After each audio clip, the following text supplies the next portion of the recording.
Oh, daily reminder. Okay. When you are sober, you have complete control over your mental and psychological faculty, okay? I am sober and sane right now, okay? Now, sometimes I can bullshit myself into thinking, all right, I can do another big dose of mushrooms or LSD because I feel great. I can do it. I know I can do it, okay? And then after I do it, invariably, I warn the person I'm with whenever this happens, I will be standing in the corner, okay? I'll be standing in the corner of the room. I'll get up, I'll look like this, and I'll look at the person I'm with, and I'll go, please don't let me do this again. I made a big mistake. Are we almost done? And the person will say, Steven, we took those tabs an hour and a half ago.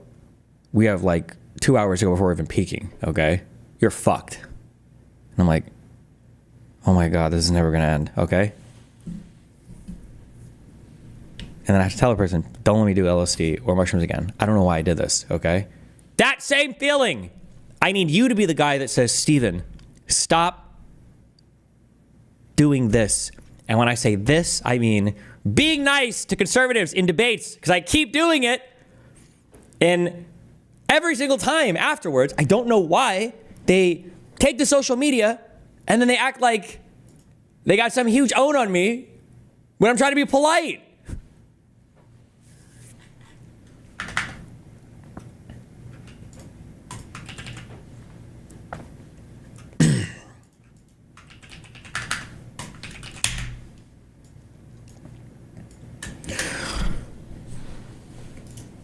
The short fat otaku guy tweeted this out.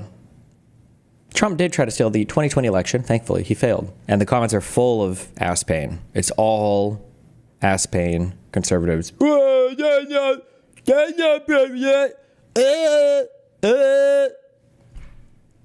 I quite tweeted and I said, ha ha ha ha. So funny to see the ass pain in the replies. I'll bet any knowledge conservative pundit, 10K to debate on this. The evidence for Trump trying to steal the 2020 election is so irrefutable. It's not even contested by serious people who know the facts. Then I catch a quote tweet.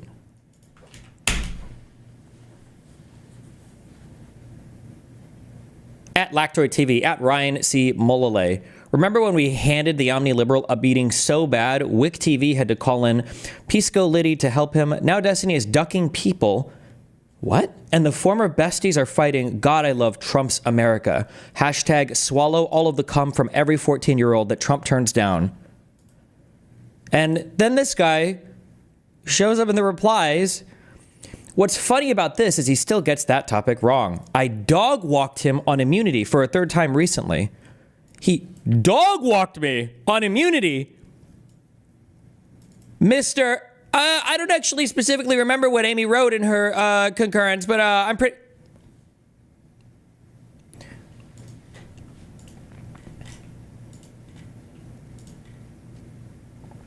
So since I got dog walked, I decided to tweet. Well, let's get some clarification. Two simple questions. Do doctors need criminal immunity to protect them when stabbing surgery patients with a knife? Assault with a deadly weapon is illegal. Do police need criminal immunity to arrest someone? Kidnapping is illegal. Tag at Ryan C. Mullally. So first mistake, which is to be fair for people that know nothing about the law and are just like ordinary citizens, he makes a very common mistake when he brings up qualified immunity. Qualified immunity has nothing to do with criminal charges. Qualified immunity protects you from civil liability while you're doing your job. I don't know how he didn't know that. I don't know if he lies about being a lawyer or if he went to a dog shit law school and just cheated his way through school. I don't think ChatGPT was, a thing back then, but I'm not sure. So we open with the, first of all, don't tell Destiny about qualified immunity. He'll be so sad. Ha ha ha ha. This comment is stupid on like 3 different levels. One, as I said, qualified immunity doesn't apply to criminal charges, okay? It applies to civil liability for things, number one. Number two, What even is, how could you even think it applies to criminal stuff? How would George Floyd's murderer, Chauvin and the other guys, how would any cop ever get charged with a murder ever? It doesn't make any sense. Or three, maybe you're thinking, well, obviously he knew that, Stephen. He was just pointing to the civil liability stuff in general. When have I ever complained about civil liability for the president? I've never complained about the civil liability immunity for the president. I literally bring up the Nixon v. Fitzgerald case, which was the huge one that gave civil liability immunity to the president. Anyway, obviously nobody has any problems with this. So we start off on a really, really, really rough foot, okay? Really, really stupid, really bad point to bring up here, but okay. And then he says, also, what the fuck is need? I'm not arguing the president has immunity because I think he needs it. Well, need criminal immunity to protect them. What do you think protect means? Protect you from a criminal charge. But it's because the Constitution gave him core and exclusive powers, which you have admitted to agree with. So non-responsive to either of my two questions, and then irrelevant rambling yapping at the end here. But okay. 3 questions now, since you didn't answer. 1, do doctors need criminal immunity to protect them from stabbing? And then, do police need criminal immunity to arrest someone? Also, you said I would cry about qualified immunity. At Ryan C. Mullally, do you think that qualified immunity pertains to criminal matters? Please answer these questions as directly as possible. The answer to your questions are no. Their relevance to the topic is 0. Interesting. Here's a question. You said it was unconstitutional to charge the president for a crime using his pardon power. How is that different than immunity? Answer, it's the exact same thing. You just didn't notice you had conceded the point. So we try to refocus. Why did you bring up qualified immunity for police and say I would cry? Did you make a huge mistake in thinking that qualified immunity pertained to criminal matters? How do you think any cop gets charged with crimes then? LOL. ... Why don't doctors need criminal immunity to perform surgery? Aren't they literally stabbing someone with a knife? And you weren't talking about charging presidents with crimes. You were talking about Congress passing laws. Are you saying that the immunity granted by the Supreme Court has nothing to do with Congress passing laws now, and that it has to do with whether or not the president can be charged with crimes that are within his executive purview? Can you give me an example of a U.S. federal law, the U.S. Code link should work, that the president would be in danger of being charged with a crime for that would endanger his ability to do his job? So, for instance, maybe you'll link some U.S. statute, whatever, 6969 that says something, nobody can give a speech at the White House. Like, oh, well, that probably wouldn't work, right? Something like, I'm just curious. Give me an example of a law. We could talk through it. I said you'd be sad, and you seem pretty sad. Okay.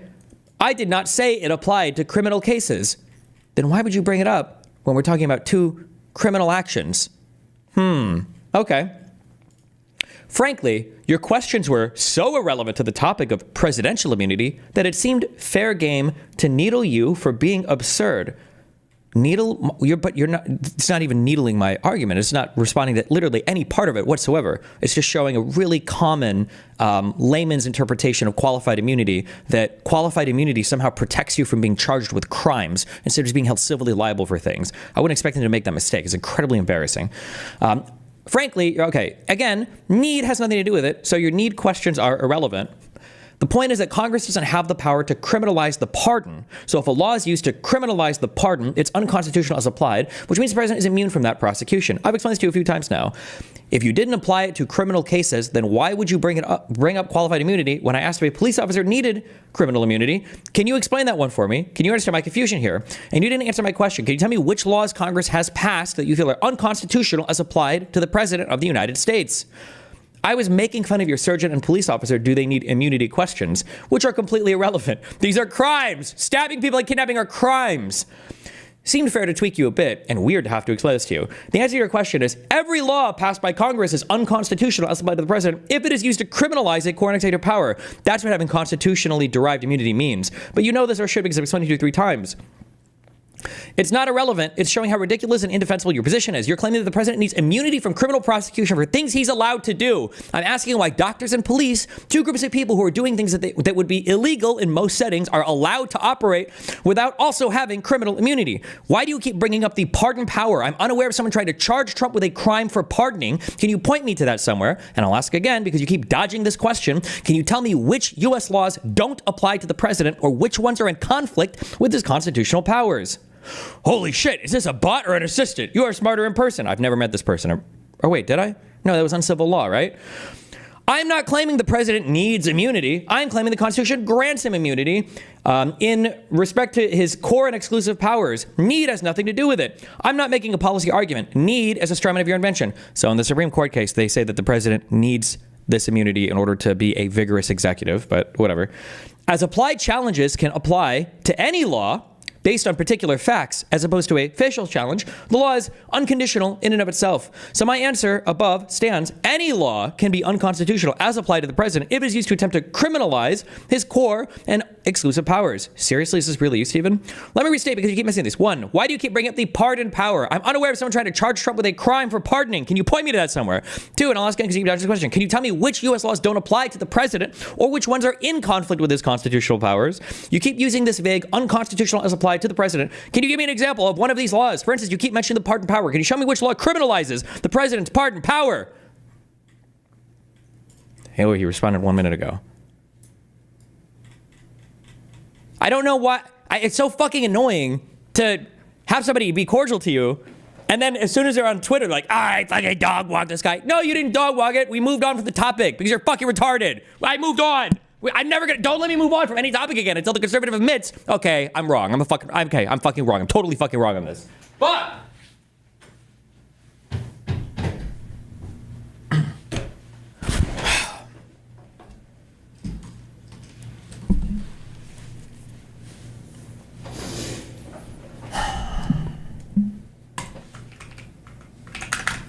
all right. Where were we?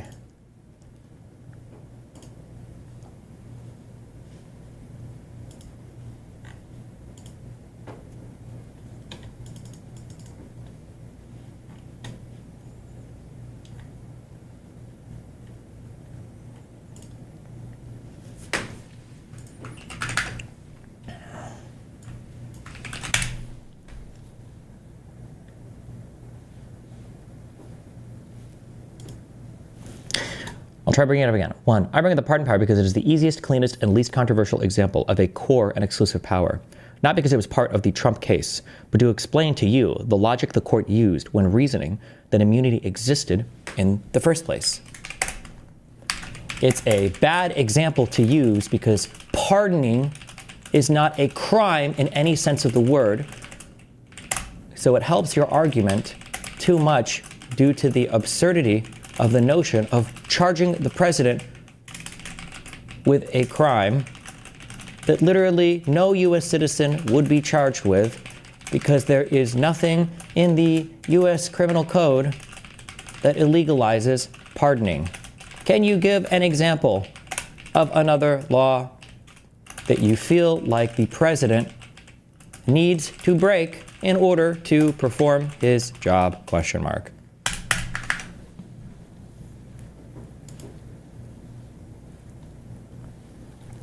In our conversation, typically say the court just invented immunity. The pardon power is the easiest, best example to explain why immunity, at least for core and exclusive powers, is the best reading of the Constitution. The pardon power, the quote, pardon power, end quote, example, is literally given by Sotomayor as an example of an unprosecutable action if used in conjunction with, the acceptance of a bribe, especially due to how far the ruling went. In a random footnote, Roberts gives an entirely unsatisfactory answer about how you would charge a president with the crime of bribery by claiming you could, quote, read the public record, end quote, or something, LOL. Roberts and the rest of the majority never address the hypothetical posed by Jackson? Kagan? One of them poses the Navy SEALs one, or is that Sotomayor again? The Navy SEALs assassination attempt, which should frighten you if you care about constraints on the office of the executive at all. Parenthesis, you don't care though, because you would literally support Trump doing just about anything. End parenthesis, period.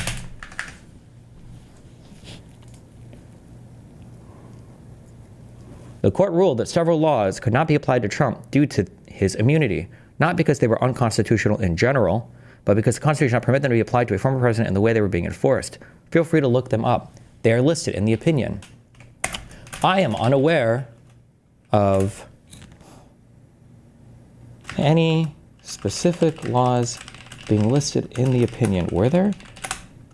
Instead, what Roberts does in the majority is he sets out 4 different actions and explains why he believes one of them is completely untouchable. Parentheses. The firing of his acting AG as part of a conspiracy, and then explains the others will need to have their presumptive immunity, quote unquote, parentheses, a totally fucking new concept invented by Roberts, your favorite, quote, originalist, end quote. Oh, BTW. Can you point me to the specific laws that are mentioned in that ruling? Question mark. I must have missed them. Okay, wait, link me the opinion. Were there specific laws listed in there? Somebody link me the opinion again. Thank you. I remember that Roberts goes over 4.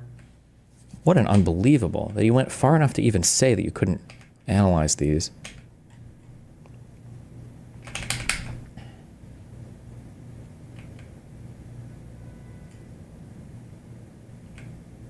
God, what a fucking horrible dog shit fucking ruling. God, I hated reading this, and I hate looking at it again.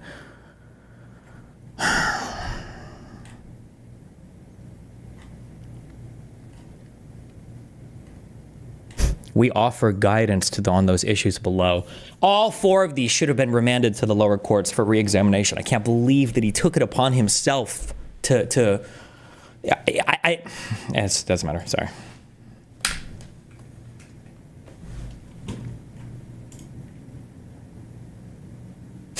In dividing official from unofficial conduct, courts may not inquire into the president's motives. It's actually so unreal. Sorry, we're not going back into this. I just need to make sure.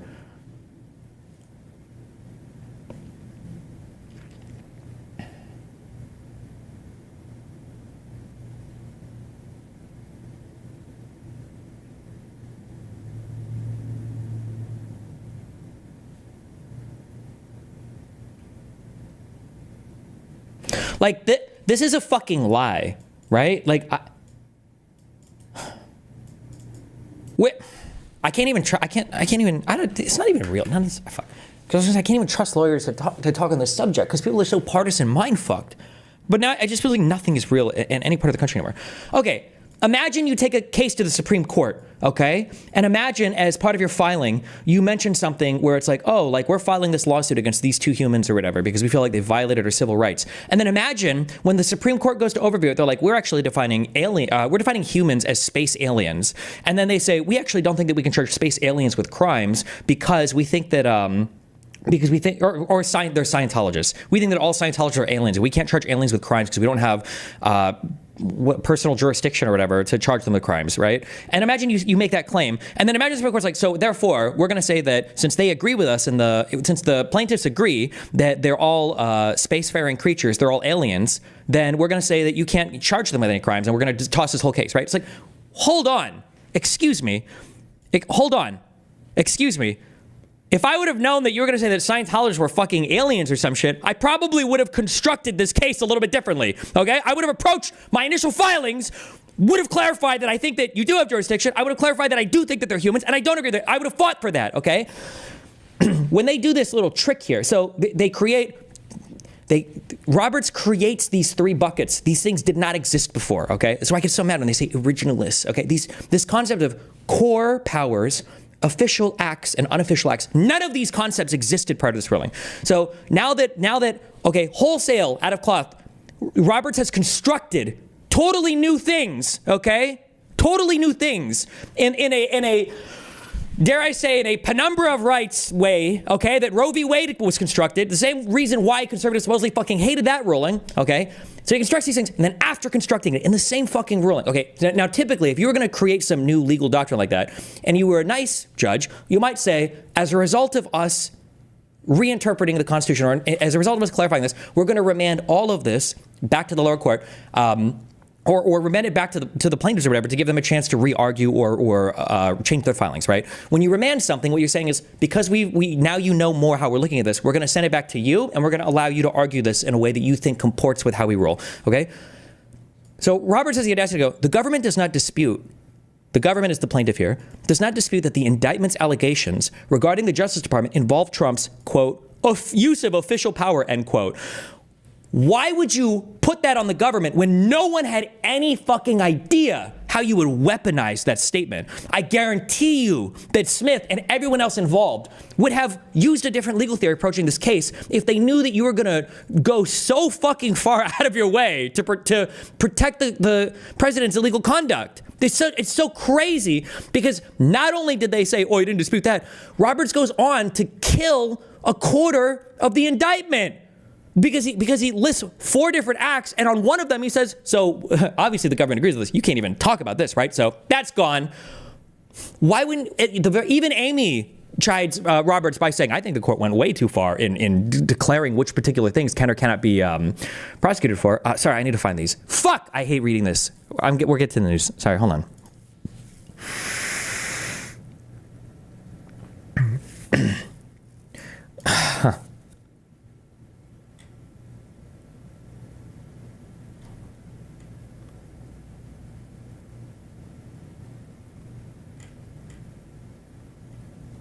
And the executive branch's exclusive authority and absolute discretion to decide which crimes to investigate and prosecute, including with respect to allegations of election crime. The president may discuss potential investigations and prosecutions with his attorney general and other Justice Department officials to carry out his constitutional duty to take care that the laws be faithfully executed. And the attorney general, as head of the Justice Department, acts as the president's chief law enforcement officer who provides vital assistance to him in the performance of his constitutional duty to preserve, protect, and defend the Constitution. What debate? I feel like I had a debate tactic for this. Like dictionary Andes. It's like when you're arguing with somebody and they just start saying a bunch of stuff that you agree with. And it's like, why are you saying this? I don't disagree with any of this. Why don't you just like focus on our disagreement? I don't know if maybe the Supreme Court has like a page requirement on some of their rulings. Otherwise, they get detention or something. I don't know, or they flunk Supreme Court school. Investigative and prosecutorial decision making is the special province of the executive branch, and the Constitution vests the entirety of the executive power in the president. For that reason, Trump's threatened removal of the acting attorney general likewise implicates conclusive and preclusive presidential authority. As we've explained, the president's powers to remove executive officers of the United States, whom he has appointed, may not be regulated by Congress or reviewed by the courts. The president's management of the executive branch requires him to have unrestricted power to remove the most important of his subordinates, such as the attorney general, in their most important duties. Okay. Can you answer this question? The tried and true. If the president of the United States tells someone that he will nominate them as attorney general as long as they agree to rape 10 women, 10 children first, would you agree that you could never, ever, ever, caps, charge the president with any sort of crime here, as any criminal charge would intrude on his exclusive and core functionality as president to nominate whomever he sees fit for the position of attorney general, ?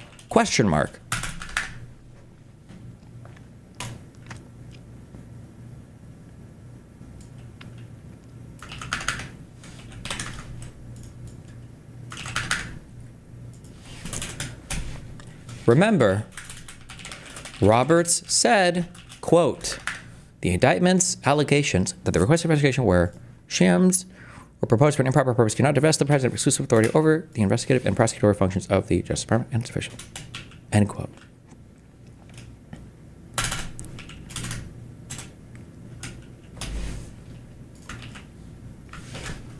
Here is a link to the ruling if you need to revisit.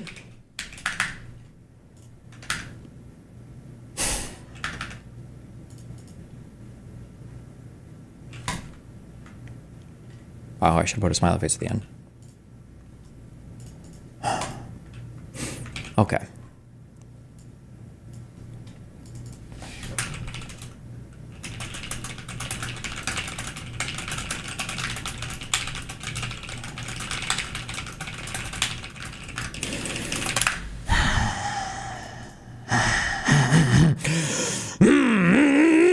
Okay.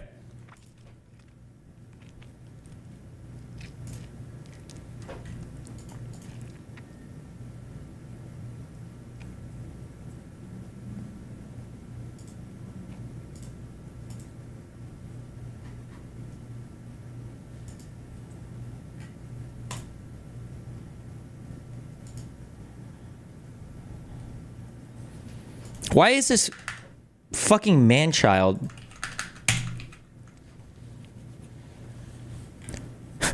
Why is he using the snake thing for Elizabeth Warren?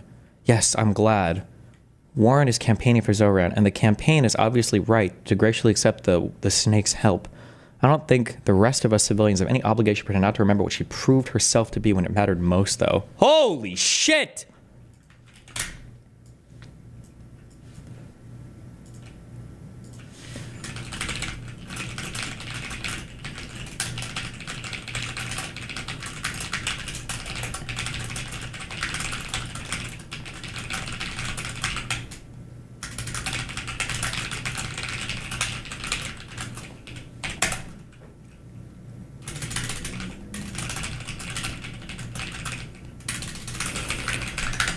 Why am I... Okay, stop.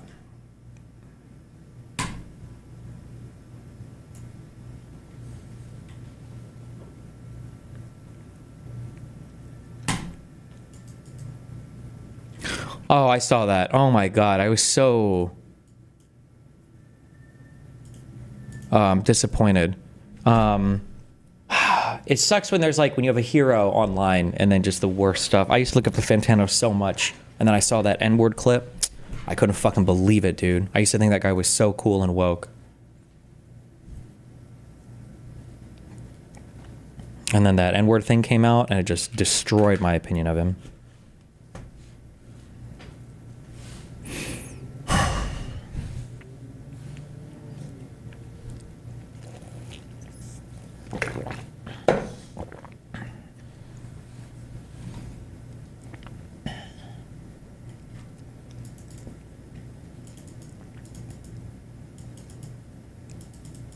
You've been pretty gentle and kind lately with all debates. I miss the Tide Pod energy, to be honest. You know, I go back and forth and back and forth.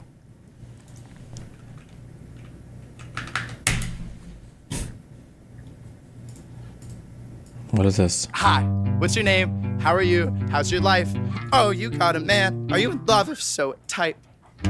Is it just platonic, strictly just as friends? Or the type that ties you two together till tomorrow's end? If it is, disregard every time I call you pretty. Though it's meant sincerely, it's just my imagination drifting. And brush me off like the dirt on Jay-Z's shoulder. So I fall to the ground, collect myself, and get ready to take over your heart.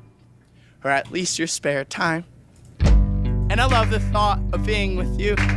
Or maybe it's the thought of not being so alone. The second one's way sadder than the first one, but... I mean, is this a millennial take? I mean, it's whatever. No? People like death grips. How are you going to shit on this guy?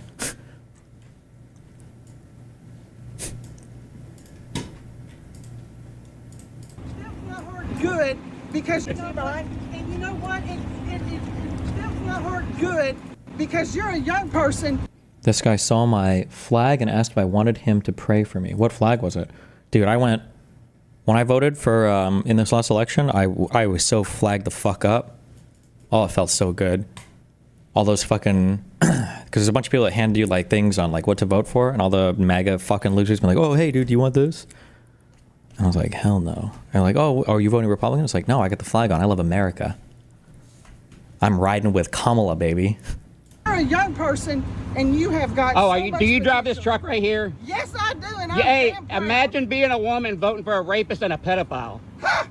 Look at Joe Biden. Look at Joe Biden. What about Biden? That's a MAGA mating call. What? Wait, who is this guy? He's had sex He what? molested his daughter in the shower. Oh, he did. Are you sure about that? Hey, listen, all the political stuff aside, I really do hope your life goes good. My life is going good, and I hope yours goes good too. This conversation isn't going to change our lives at all. Exactly. And I think that... You know what? You're wasting your breath because these people are too far gone to be helped. Only the good Lord himself can make. Oh, look, a white Christian nationalist. Imagine that. Just because I Jesus. Hey, you know what? My husband died for this country. Hey, I'm a veteran. Okay? I'm a veteran. Oh my God. I cannot even imagine a veteran. I don't vote for a draft dodging, sexual abusing, 34-time convicted felon and rapist and insurrectionist And who did he rape? and pedophile. And who did he E. rape? Jean Carroll. Right! Lie! Hey, what are the three? Oh, she's a liar. Hey, what are the And three? never Hey, what are the was three okay. branches of government? That's what I thought. Hey, you know what? What are the? You see that? What is this? An Expedite? What are these? A Tahoe? You see that huge car? Every time I see a huge car like that, you know what I think? The donor class. I thought. Hey, you know what? What are the three branches of government? What branch of government does the president belong to? Look, she's shutting the fuck up now. Go to hell. Go to hell. Go to hell. I'm just asking you questions and you're getting mad.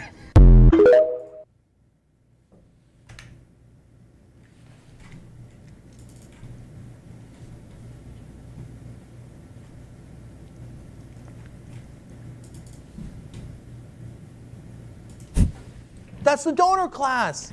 Dude, I just need a full jank soundboard. I just think he has the most soundboardable voice.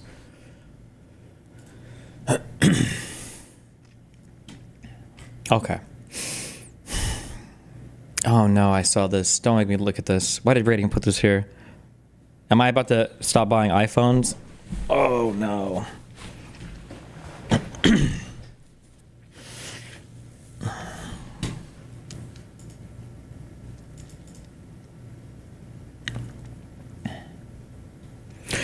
At Destiny, I keep hearing that illegal immigrants are getting 30K from states. Where does that come from? I thought it was 40K.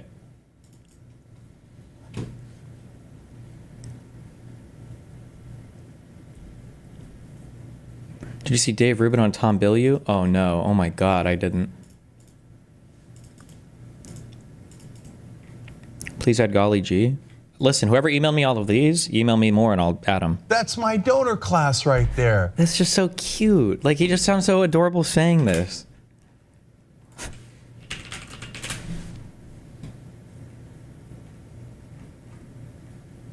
"20 minutes of adorable kittens."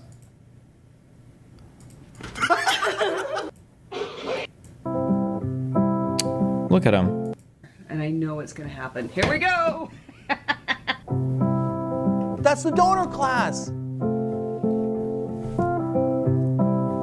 The donor class.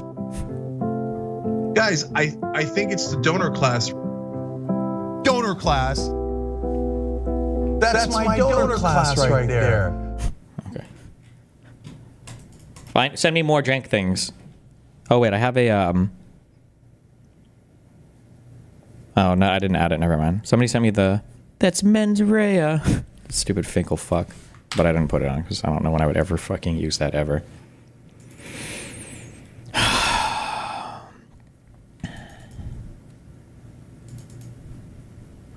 Please add Lauren's "Hey Sexy" from the acting reel. Oh, shoot it to me. Email. You have to email it to me because I'm too lazy to do it myself.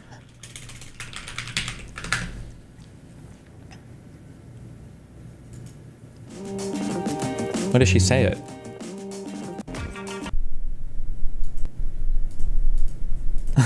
I feel like I'm bowling right now. I'm bullying. I'm about to creep. Stop. This is bullying. Okay. Stop. Perpetrator of this.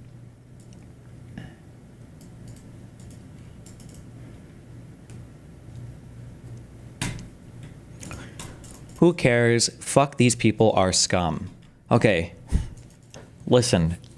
My mind has been locked in a constant state of battle, all right? For the past, like, two years? Year? At least 6 months, okay? I've come out more on the other end, though. Somehow. Somehow!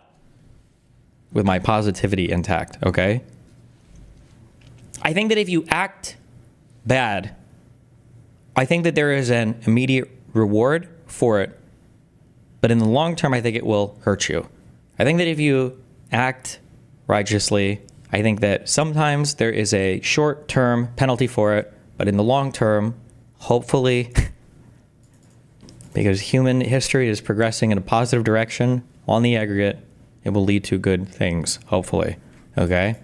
When I look at a lot of people that I fight with who make unhinged claims about me and say crazy things, sometimes it feels a little bit hopeless and kind of crazy, okay? But I feel like in the aggregate, the crazy things that they say ends up hurting them. Just takes a long time to see it and ends up being beneficial to me, okay? That's all I'm saying, all right? All that to say that when I criticize people, I try to keep it like subject matter relevant. I try to avoid the crazy, unhinged personal attacks. And I think in the long term, I think that benefits me. I'm pretty sure it does. I'm pretty sure it does. Yeah. This atrocity, which is exactly what it is, will... I'm never going to buy an iPhone again, am I? It's going to be all over after this. Are you prepping for a Conoboy debate or winging it? I'm fucking winging it. Fuck it. Good luck. It's going to be a boring... I shouldn't say boring. I don't mean that negatively. I just mean like... It's... I don't know. We'll see. Are there any examples of that happening? I think, in long term in my streaming career. So, like, I would say that... I don't know if I'm giving advice to my oppos. Like, there is a world with the whole pixie rape everything. Not that I'm accused of rape or whatever. There's a world where if criticisms of me would have been narrow and specific, then potentially things would have went better for that side. But as a result of nobody, I don't know why, but since nobody can ever have a coherent, realistic criticism of me, and instead it's always like the most outrageous and crazy fabricated, insane statements of all time. In the short term, it's beneficial because they get all the hype. People can make the YouTube videos. People can do whatever else. But I think in the long term, I think people will look back on it. I think it's happened a bit with me where people look back and like, okay, well, hold on. People said like all these insane fucking things, and it seems like basically none of these have materialized. And then even if there were some things that you could have said, like it's lost in the noise of all the crazy autistic shit. This is a personal example as of recently, but I don't know. We'll see. If you saw Loner's most recent explanation of events, does that seem like a fair, narrow criticism? Don't know. I didn't watch it. I always cringe when people talk about me, so fuck it. Be prosecuted to the fullest extent of the law. The entire nation is praying for the victims and their families, and hopefully they'll fully recover, and we can put this chapter behind, but we're not going to forget what happened. We're going to take very good care of this person that did this horrible person. This afternoon, we're pleased to welcome to the White House one of the great and most esteemed business leaders and geniuses and innovators anywhere in the world, Apple CEO Tim Cook. Amazing job. Thanks as well to Secretary of the Treasury Scott Best. Why not read a Conoboy Substack article on why he became a socialist? I don't know. If you want, you can link it to me. Maybe I'll go over it. The problem is that, like, in a perfect world, I'm not going to disagree with, I think, most of what he advocates for, but it's just going to be a matter of, like, how do you get there, and then what kind of violence does that entail, and do we care or not? And like, at the end of the day, I don't think a Conoboy is like a secret tanky or anything, so I don't know how much we're going to disagree with on everything. We'll see. My Journey to Socialism, Part 3. Holy fuck. This is a long one. This is an off-stream read. I'm not reading all this shit out loud. And Secretary of Commerce Howard Lutnick for being here, wherever you may be. Oh, there you are. Hello, fellas. I missed you. Today, Apple is announcing that it will invest $600 billion, that's with a B, in the United States over the next 4 years. That's $100 billion more than they were originally going to invest. And this is the largest investment Apple has ever made in America and anywhere else. And it's just an honor to have you. As you know, Apple's been an investor in other countries a little bit. I won't say which ones, but a couple. And they're coming home. $600 billion. It's the biggest there is.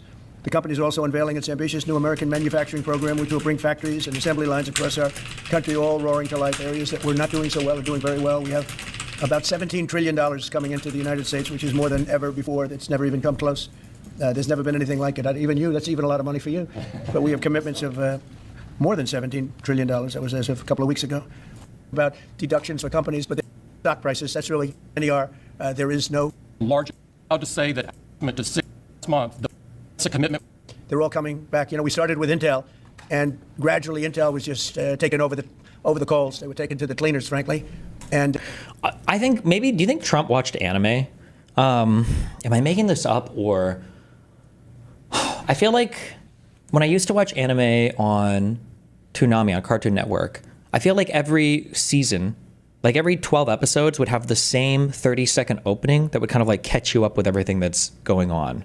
Like every anime episode would open, there'd be like a 30-second recap of like where you're kind of at in the season. I feel like every single speech and thing that Trump does is like that 30-second recap, where it's like, okay, I can skip the first 10 minutes because it's going to be about how we're the greatest country in the world. Everyone's investing here. We've got 15 trillion in investments. Like the numbers will go up a little bit. Some numbers will go down. The economy's the best it's ever been. Hottest market in the world. Everyone's trying to make deals with us. Here's it, like they hated us before. And now that like it's always this recap. Like there's nothing of value. There's nothing new being stated ever. And move to other places, in particular Taiwan. But I think a lot of those companies are coming back, and they're coming back very rapidly. So that's a big statement. 100% tariff. I want to thank you very much, Tim. Would you like to say a few words about your company, please? Okay. Good afternoon, everyone. Mr. President, thank you very much for having me here today. You've been a great advocate for American innovation and manufacturing. I'm grateful for your leadership and your commitment. That's a commitment we share at Apple because American innovation is central to everything we do. Our products are designed here, we're hiring and growing here, and we support 450,000 jobs with thousands of... I need you to understand this. I'm screaming into the fucking abyss, okay? I'm screaming into the abyss. I need you to understand the dynamic here and how deeply fucking evil this is, okay? This is an evil dynamic, all right? When you create a tariff regime where you are the only person that determines who gets through the tariffs, you've effectively created a bottleneck on the entire world economy where you are the one person that somebody needs to appease for the survival of their company, okay? I don't know if Mr. Apple might be about to suck up to Trump a lot, and I'm probably going to get really angry about it and talk about not buying iPhones and blah, blah, but all of this is by design, okay? Donald Trump is the one man who can give you reprieve from the insanely retarded fucking tariff scheme that he is enacting on the U.S. economy unilaterally. Unilaterally. Not even just by the executive branch, but him alone. He's just the one deciding it, okay? So it should be of no surprise when business leaders are coming to Trump and sucking up to him, because it might be the only way their businesses can survive. People say literal mafia strats. There's something different. The reason why I don't like to compare him to Hitler or compare to the mafia or whatever is because in a lot of ways what Trump is doing is worse. Because usually people act with some level of shame or act with some level of secrecy when it comes to things like this, right? If this was the mafia, some guy would walk up to your business and he would go, huh, I noticed that you're not paying anybody for protection here. Be pretty bad if somebody came and fucked your shit up, wouldn't it be? That would be like a mafia tactic. MAGA or Trump will walk up to a bakery and go, hey, pay me $100 or I'm going to send some boys to fuck your shit up tonight. That's the difference. And it is so much worse and so much more evil that he can have the support of everybody by acting this way because people just don't understand what's going on. It's just crazy. The failure of democracy here for the citizens just having no clue what the fuck is going on in this country is actually insane to me. Suppliers and partners in all 50 states.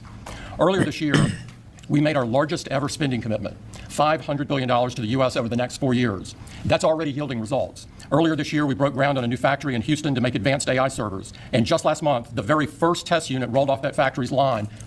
Hold on. Houston to make over the next 4 years. That's already yielding results. Earlier this year, we broke ground on a new factory in Houston to make it. Earlier this year, Apple broke ground on a new factory in Houston. Earlier this year, I will drink a bottle of Windex on stream if the $900 trillion market cap company Apple opened a $500 billion factory after 1 month of consideration in the United States. This project was at least years in the making. There is no world where Trump got elected and Mr. Apple was like, oh shit, we should open like a $100 billion chip manufacturing plant in Texas. Wouldn't surprise me if this was a CHIPS Act opening. I don't know if anybody has a link to the article or whatever. But actually, you know what? I don't know. Houston, Apple factory. Can we find information on this?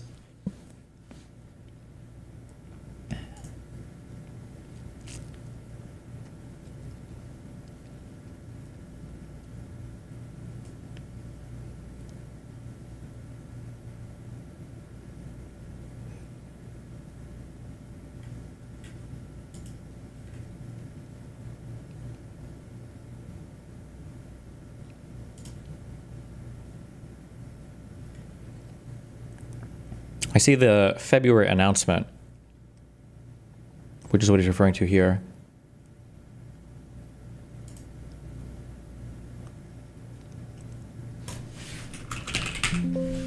Okay, advanced AI servers. And just last month, the very first test unit rolled off that factory's line, proudly made in America.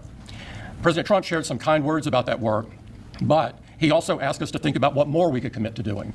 And Mr. President, we took that challenge very seriously. I'm glad to be here with you today, and I'm very proud to say that today we're committing an additional $100 billion to the United States, bringing our total U.S. investment to $600 billion over the next 4 years. That's the donor class. As a part class. of this, we're launching Apple's American Manufacturing Program. It will spur even more production right here in America for critical components used in Apple products all around the world. And we're thrilled to announce that we've already signed new agreements with 10 companies across America to do just that. First, with today's announcements, I'm proud to say that Apple is leading the creation of an end-to-end silicon supply chain right. Would you characterize Tim Cook as spineless here? No, remember what I said before. Like, these, in a way, these people, I'm contradicting what I said earlier about like, fuck you money, because I guess it's not really about the money. If you don't go to Trump and grovel like this, if you don't worship the king, your business could be destroyed, right? Right here in America, from design to equipment to wafer production to fabrication to packaging. In Texas, we're working with manufacturers like Texas Instruments, Global Wafers America, and Applied Materials. We're working with Amcor in Arizona and Broadcom and Global Foundries in New York. Thanks to President Trump's vision and with his help in his first term, we also led the way to bring TSMC to Arizona by committing to be their first and largest customer. Today, they're producing tens of millions of chips for Apple using one of the most advanced process technologies in America today. We're going to keep working with our suppliers to move even more of this incredibly advanced work to America. And this year alone, American manufacturers are on track to make 19 billion chips for Apple in 24 factories across 12 different states. Second, we're committed to buying American-made advanced rare earth magnets developed by MP Materials, which will become part of Apple's devices shipped around the world. MP is the only fully integrated rare earth producer. Even Apple, though, wouldn't they have to be one of the few that wouldn't have to slurp Trump's cock like this? No, because if they get tariffed and the cost of all their intermediate goods is what you would call them, right? The things that before they do the final stages of manufacturing, if all of those get tariffed, then the iPhone is going to be fucking 25-50% more expensive. In the United States, and with this partnership, they'll be significantly expanding their flagship facility in Fort Worth, Texas. We're also thrilled to work together on a cutting-edge rare earth recycling line in Mountain Pass, California. And third, in Kentucky, we've worked with our partners at Corning to build the world's largest and most advanced smartphone glass production line. And I'm pleased to announce that very soon, this is for the first time ever, every single new iPhone and every single new Apple Watch sold anywhere in the world will contain cover glass made in Kentucky. In addition to the American Manufacturing Program, we're also significantly growing our investments in AI, including expanding data center capacity in North Carolina, in Nevada, in Iowa, in Arizona, and Oregon. So we're going to keep making investments right here in America. We're going to keep hiring in America. And we're going to keep building technologies at the heart of our products right here in America. because we're a proud American company and we believe deeply in the promise of this great nation. Thank you all, and thank you, President Trump, for putting American innovation and American jobs front and center. Thank you, sir. Great honor. Thank you. Very much. Thank you. Appreciate it. What a job he's done. What a job. Incredible. I want to thank you very much, and thank you, JD, for helping along. Good job. Really good job. Any questions, please? Mr. President, yes. you promised on the campaign trail to bring forth the manufacturing renaissance. You just mentioned $17 trillion in your first 7 months or so. Right. Can you talk about how an investment like this, all the other ones that you laid out, will positively impact the millions of Americans that trusted you with their vote? Thank you very much. It changes our country. I mean, our country is a very different country than it was 6 months ago. And people like Tim are coming. We had Never. I mean, Micron in. I was going to say, you're president 6 months ago, but maybe being charitable, he just means he's transformed. I don't even know why I'm being charitable. I hate this motherfucker. Yesterday, we had all of the big, great companies that you read about, you don't know about, but you read about. Many of them were making products outside of our country. Foolishly, we lost them. If we had the right person sitting in that seat, that would have never happened 20 and 30 years ago. When you look at the chip business, it would have never left our shores. We had 100% of chips originally, and then we slowly got taken down to nothing. We have the biggest chip companies, both of them, but we have the biggest in the world coming in. They're going to Arizona and beyond. And we're going to have, in a short period of time, we'll be up to almost 50% of the chips from starting at nothing. And that's something. But we have the greatest companies in the world coming into our country, and that means jobs, and it means wealth, and wealth means security for our people. Okay?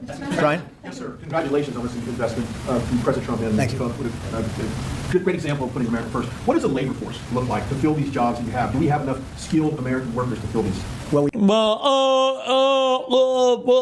So this is where an intelligent leader would answer with some kind of combination of the importance of investing in education, the importance of attracting worldwide talent, the importance of having like the correct like long-term investments in place to make sure that we foster the right talent inside the United States in order to operate these plants. Right? You have to have the technical know-how, the engineering ability, the knowledge base. You have to have this stuff. It's very important. Okay. What's the answer? Let's see what does Trump say? Look like to fill these jobs that you have? Do we have enough skilled American workers to fill these? Well, we do have a lot of workers, and we have a lot of workers that hadn't been looking for work because Okay, we have a lot of workers, and we had a lot of workers that haven't been looking for work. they were disincentivized, frankly. Oh, okay. And so the guys collecting welfare because they're lazy, I guess, according to Trump, they're going to be the ones that are work. Just so you know,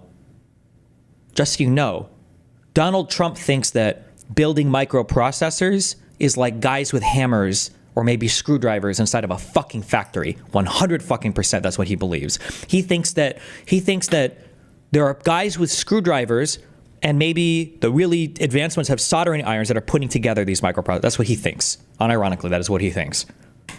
And people like Tim have tremendous schools and training centers that they build along with a lot of their big plants where they train people on whether it's glass, like in Kentucky, or computers, or whatever they might be doing. It's a complex world, and they train people, and they do a great job. So it's a whole new workforce. Now, we have a lot of them in energy because, they've always liked energy. As you know, coal has opened up big. We brought it back in a very large way. China's right now building 58 coal-fired plants, 58 big ones. And here we were saying we don't take coal. We have more coal than anybody else in the world. We have more oil and gas than anybody else in the world. But we have tremendous energy jobs, and the energy, as you know, we're booming with energy. And that's why the gasoline prices are down. The costs are down. I just hope when they watch these shows, I watch this, I won't use names because I just make them better known that nobody knows who they are. But I watch this group of people on CNN and MSDNC too, the same thing, where they say, well, costs have gone up. Costs haven't gone up, they've gone down. I'm telling you, the thing that's gone up is stock prices and success. Remember, stock prices don't matter when they're going down, but they do matter when they're going up. Always remember that. Of our country. Our country is really doing well, successful. Yes, ma'am. Yes, Mr. President, have Putin and Zelensky agreed to a summit yet? And where and when would that be? Well, there's a very good prospect that they will.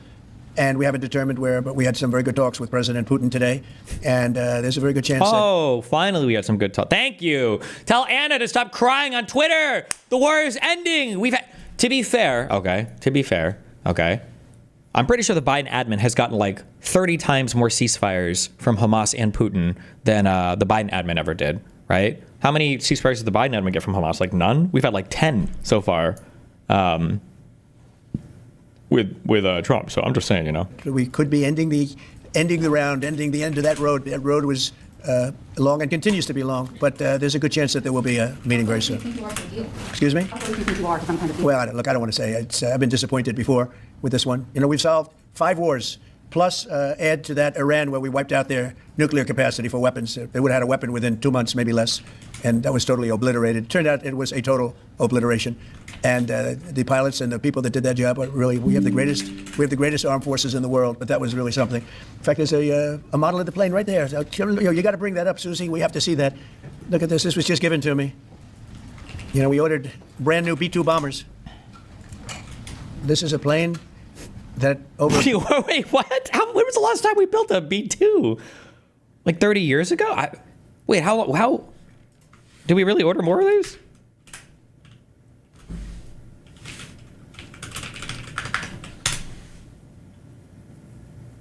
We made the last one in the year 2000? Based.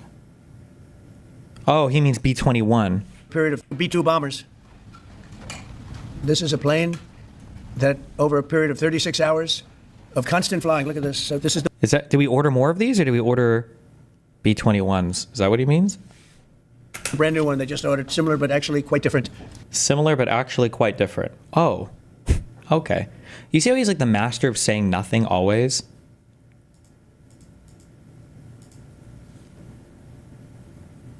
I hired somebody. They're similar to the last boss, but they're actually very different.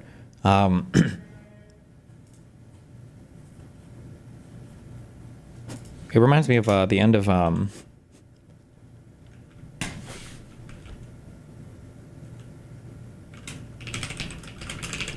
Is it the end of this video? No.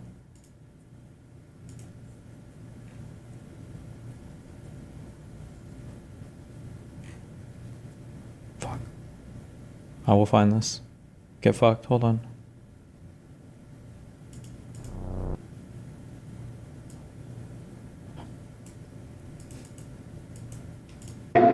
Ben, hey Ben, I think you're muted.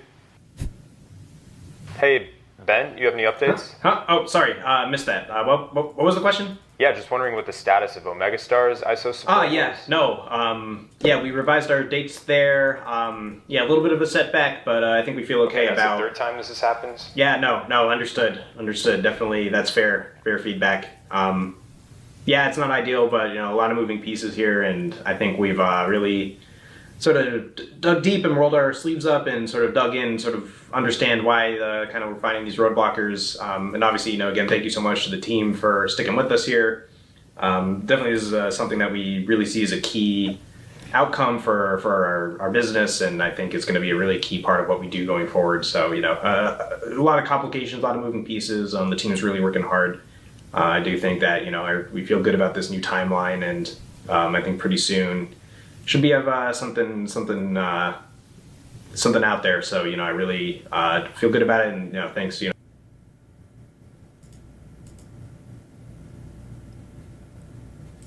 It's new and enhanced. It's an amazing machine. Went 36 hours. We had 52 tankers up in the air loading up our planes, because this was surrounded by F-22s and F-35s, and it was flawless. Tim, even you would say it was flawless. And every one of those bombs hit their target. And then we had Tomahawks shot in from a submarine 300 miles away, and they hit every single Tomahawk at its target. It was amazing. And that was a big threat. That was a nuclear threat. And here's the new one that we just ordered, a large number of them. Mr. President, what was the breakthrough today? Did Vladimir Putin make some kind of concession that he hasn't been willing to make before? I don't call it a breakthrough. I mean, we've been working on this a long time. There are thousands of young people dying, mostly soldiers, but also, you know, missiles being hit into Kiev and other places. But in terms of soldiers, I think Russia's lost over 20,000 since the beginning of the year. 20,000, and I guess the estimate for Ukraine is about 9,000. It's a terrible situation. We want to get it stopped. You know, we don't have American soldiers there, but I feel I have an obligation to get it stopped. This was not my war. This war would have never started, not even a chance. And it didn't start for 4 years. It went 4 years, and it didn't start. But this is Biden's war. This was on his watch. And, you know, it's funny. We had no land was taken from Trump. It was taken from Bush. It was taken from Biden. The whole thing they would take from Biden. It weren't for us. But it was taken by Obama. Take a look at what was taken with all of the land that was taken. Nothing was taken by Russia from us. Not. Do you think that this speech tactic is so that his delusional supporters can derive whatever meaning they want from his quotes? No! Donald Trump is not intentional with how he does propaganda. There are too many examples of him fucking things up for it to be intentional. I think that if I had to guess, I've never ran in circles that have this much wealth So I'm super like just shooting in the dark. If I had to guess, he comes from a really fucking rich family, and people probably for his entire life have kind of been sucking up to him, so he can kind of like get away with bullshitting like this. In my opinion, Donald Trump is a 9 out of 10 hot girl who thinks she's way funnier than she actually is because she's been surrounded by simp guys that laugh at her and all of her jokes for her entire life. That's basically like Trump's entire MO when it comes to operating in the public media sphere, is he's just used to being able to lie like this and to get away with everything because nobody around him has ever really held him to account for any of it. 1 ounce of land was taken.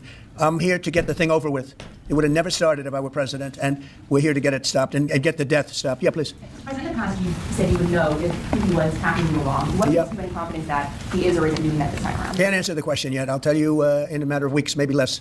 But we made a lot of progress. And as you know, we put a 50% tariff on India on oil. They're the second largest. They're very close to China in terms of the purchase of oil from. He copies a lot of Hitler's rhetoric. I think he does. So no, he does, but it's on accident. Right? He copies Hitler's rhetoric because he's the type of person that Hitler's rhetoric would have worked on. That's the issue. It's on accident. If he was politically minded, we would be fucked. There is so much more that he could get done if he actually had a mind for politics. Tariff on India on oil. They're the second largest. They're very close to China in terms of the purchase of oil from Russia.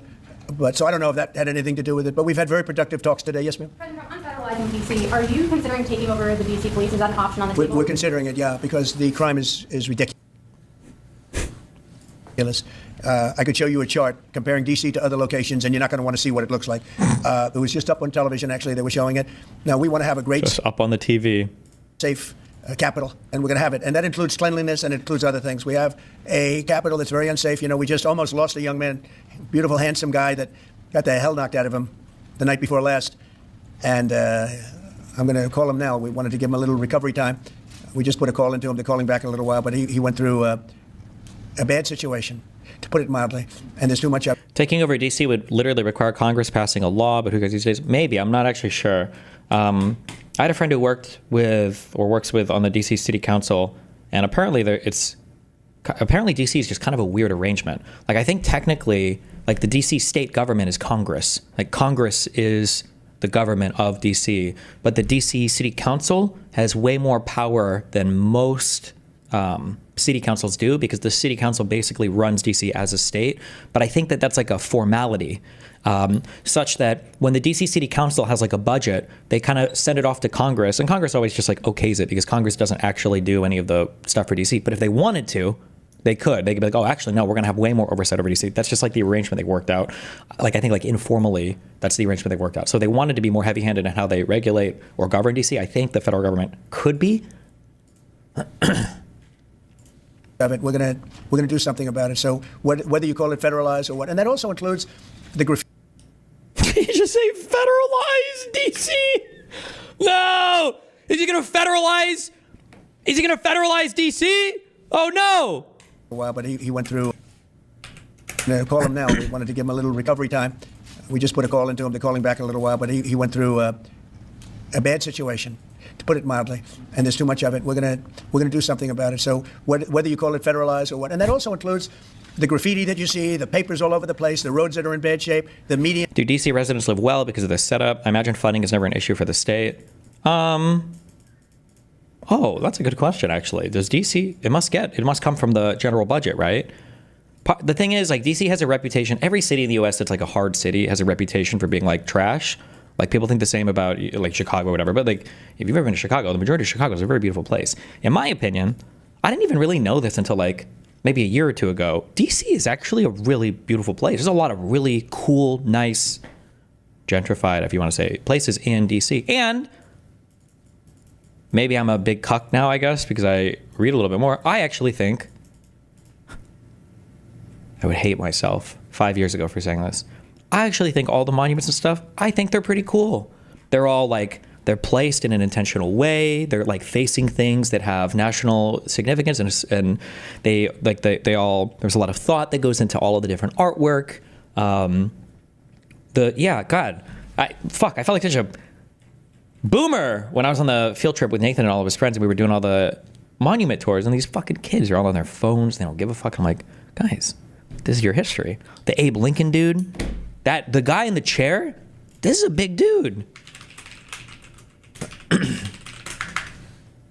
This guy? This is huge. I thought he was just like a dude in a chair. He's like a Dark Souls boss, to give you some idea, perspective.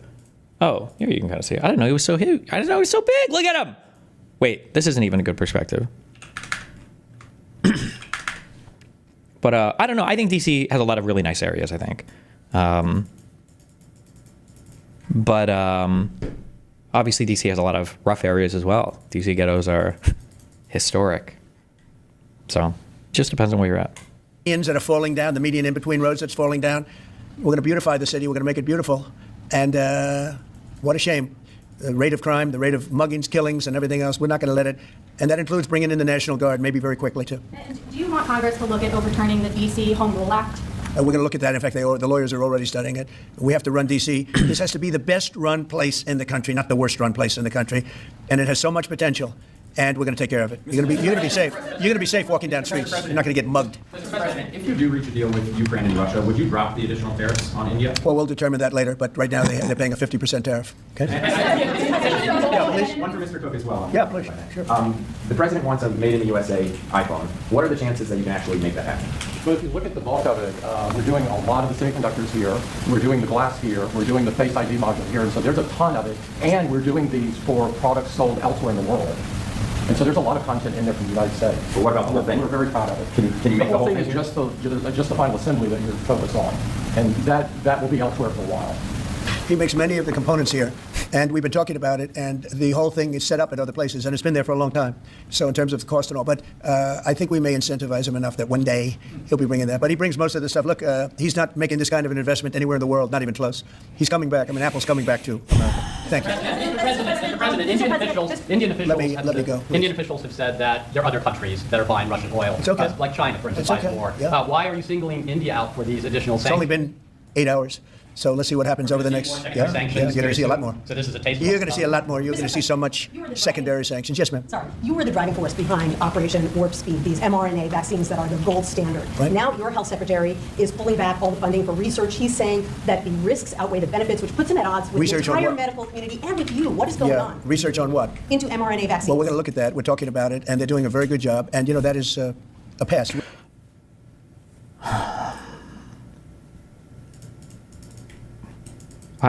I just want to, you should just be a scammer. You should just be a scammer. I don't know why anybody would waste time doing any other line of work. Like, the American people deserve it. They really do. I wish the harm was more focused on conservative communities, which maybe at some point it will be. Like, he talks like such a scammer. How is this not so obvious, right? They're doing a great job. We're going to look at that. We're looking into that. We're doing a great job. We're looking into it, though. Give us 2 weeks, and we're going to go ahead and look into that. And he's doing, like, he can't speak with substance on any issue ever. He knows nothing. His mind is empty, or maybe it's full of porn spreads of 14-year-olds or something. I don't know. He's just like so obviously fucking retarded. Like, he's such an obviously fucking mindless NPC. Like, this is the actual deep state.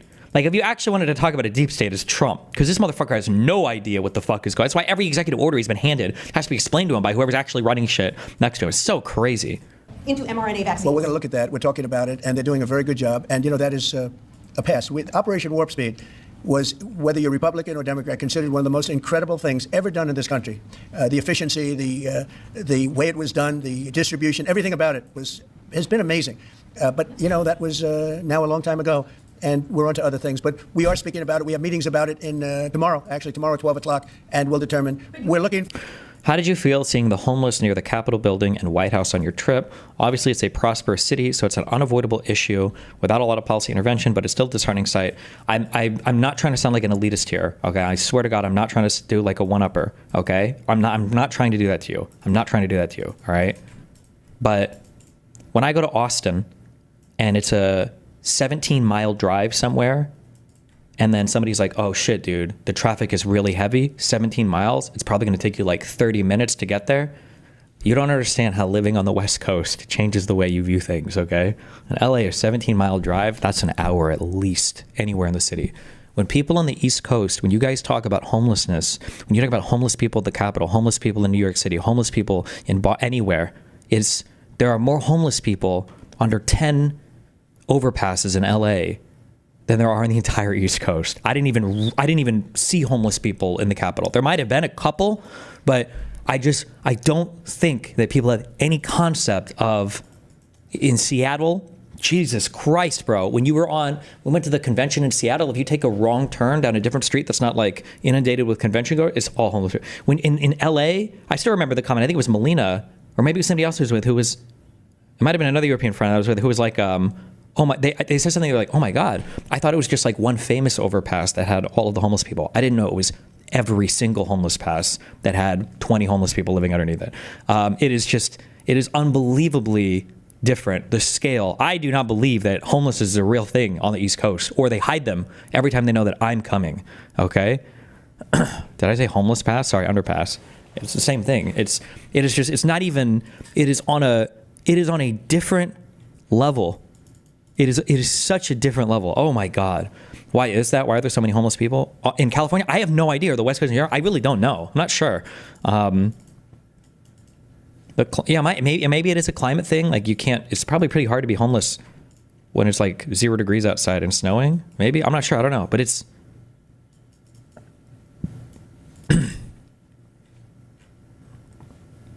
yeah, I don't think I've ever been in an East Coast place where I've been like, oh my God, look at all these homeless people. For other answers to other problems, to other sicknesses and diseases, and I think we're doing really well. Yes, ma'am, please. Thank you, Mr. President. You said many times that you want to stop wars in the Middle East. Now, Prime Minister Netanyahu is contemplating reoccupying Gaza entirely. Is he defying you, sir, or are you giving him a green light? Well, we have stopped wars in the Middle East by stopping Iran from having a nuclear weapon, and they can say they're going to start all over again, but that's a very dangerous thing for them to do, because we'll be back. As soon as they start, we'll be back. And I think they understand that. They're just words. But no, we've stopped. Hold on, I'm trying to remember. In Israel, between the IDF and like Hamas, was Iran, is that a city in the Gaza Strip? Or is that a bordering country to Israel? Or I'm trying to figure out why the fuck we're talking about Iran when she just asked about the IDF claiming that they were going to fully occupy Gaza. Which part of the Levant? Where is Iran in this? Why the fuck did he bring that up? It's talking points. Stopped a lot of wars in the Middle East. If you think about what we did with Iran, Iran was the perpetrator of hate, a very evil place, and I think it's going to be a lot different in the coming years. On the India penalties, do you have any similar plans to enact more tariffs on China as it relates to their first? Could happen. Depends on how we do. Could happen.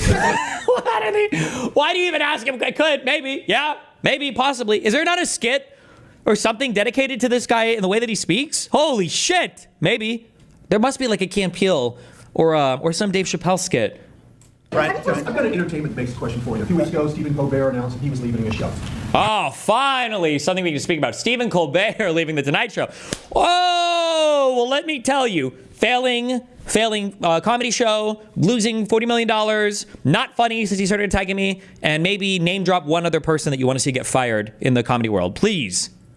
Howard Stern announced that he and Sirius XM Radio are parting ways. Do you think the hate Trump business model that's been in the entertainment business is going out of business? The hate Trump business model. Oh my God. Do you think that they suck these guys off before they come out so that their brains are clear so they can ask Trump the most glazed questions possible? Or do you think they go in with their balls fully fucking loaded so they're edged and cum-brained out of their fucking mind so they're just like gooning as insane people while they're asking Trump questions? What do you think it is? Because it's not popular with the American people. Well, it hasn't worked, and it hasn't worked really for a long time, and I would say pretty much from the beginning. Colbert has no talent. I mean, I could take anybody here, I could go outside in the beautiful streets and pick up a couple of people that do just as well or better. They get higher ratings than he did. He's got no talent. Fallon has no talent. Kimmel has no talent. They're next. They're going to be going. I hear they're going to be going. Drop the other person, the other name. Yep, there you go. Imagine, because Colbert has better ratings than Kimmel or Fallon. You know that. Howard Stern, it's a name I haven't heard. I used to do a show. We used to have fun, but I haven't heard that name in a long time. What happened? He got terminated? Yeah, they're going to separate ways because I think what they're offering salary-wise is real low than what he's getting. You know when he went down? Whenever you want. You know when he went down? No, before. When he endorsed Hillary Clinton, he lost his audience. People said, give me a break. He went down when he endorsed Hillary Clinton. Mr. President, have you started interviewing Fed candidates yet? Yeah, we've started the interviewing process. Scott and I and Howard. People said, give me a break. Yeah, we've started the interview. Endorsed Hillary Clinton. Mr. President, have you started interviewing Fed candidates yet? Yeah, we've started the interviewing process. Scott. Oh, because some lady, I don't know why, stepped down early. I don't know much about the structure of the Federal Reserve, I'll be honest, but I think there are 7 governing seats, and the chairman of the Federal Reserve has to come from one of the 7 seats, and apparently one of the people are stepping down early from their seat. So Trump now has the ability to does the president nominate somebody for the seats? And so there's a chance that the person that he nominates could become the next chairman of the Federal Reserve. So this is kind of a big deal. But Scott and I and Howard, a lot of people, JD, we have some great candidates. It's probably down to 3. He doesn't want the job. He said, do you like this job better? Yes, sir. I mean, he was a candidate, but I don't think he'll take it. I don't know why people are saying this in chat. Her time was running out in January 2026, so it doesn't matter. Then why not just wait until your time runs down? I'm not entirely sure I don't know why you're saying that. I don't know why multiple people just typed that fucking retarded statement in chat. If somebody were to deprive you of water for 2 weeks and say, oh, well, you can drink later anyway, I don't know why. Hold on. Why did you say this? Okay, hold on. Incongruent. You said incruente. Her time was running out in January 2026 anyway. And then Tariff, you said she had to step down in January anyway, so it doesn't matter. Why are you saying it doesn't matter to serve your full time? I don't understand why you would say that. Stop. I really don't think he'd take it, actually. From Wall Street in 2000? Yeah, essentially we're all from Wall Street, aren't we? You know, when you get right down to it, the term Wall Street. Yeah, please. Yep, major tax. The deep state. Oh, no, I missed it. Fuck. Hold on, pretend that didn't happen. Hold on. Yeah, essentially we're all from Wall Street, aren't we? You know, when you get right down to it. That's the donor class. The term Wall Street. Yeah, please. Yep. Major tax cuts permanent. We mentioned that the tariffs are bringing in a ton of external revenue. You've opened up markets, the EU, Japan, South Korea, many others, to American goods that we've never seen before. How much growth can we expect in the economy now that this model of yours is sort of beginning to really take off? Oh, yeah, true. How many Glazers are in this fucking room right now? I think the growth is going to be unprecedented. Unprecedented. Are we going to hear a number? Growth that's unbelievable. Okay, unbelievable. And just starting unbelievable and unprecedented. Okay. Build a lot of these incredible plants. Incredible. We talked about the electric facilities that we're building, the generating. They're going to have electric? My God. Plants, electric generating plants, they're massive. Okay. And they're going to be great. And they're going to sell excess electricity into our grid. So we're going to be having much more electricity. Into the grid? More, okay. Than we ever had. And those plants are going to be taken care of individually. I know Tim is building one in one of his big factories, but especially for AI because it needs so much electricity. AI? Okay. So I appreciate the question very much. I think the growth is going to be unprecedented. Oh. Did you have a phone call with Andrew Cuomo? Did you speak to Andrew Cuomo? I haven't. No, I haven't. Mr. President, have you been briefed on what Ghislaine Maxwell told Todd Blanche? No, I haven't. You don't know whether it I don't came know. up in the I know Todd is a conversation very or not? respected person all over the country, all over the world legally, so I don't know. Mr. President, Yeah, please go ahead. will the new Fed governor be temporary? We're probably going to go with a temp and then a permanent. Go ahead. Will the new Fed governor be temporary? We're probably. I don't know. Mr. President, Yeah, please go ahead. will the new Fed governor be temporary? Fed governor? Is that what she's saying?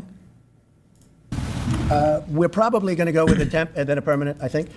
So the temp is going to be named, I'd say, over the next 2-3 days, and then we're going to go permanent. Are the two Kevins the leading contenders for the permanent spot for the chair? Well, the two Kevins are absolutely, yeah, they're both very good.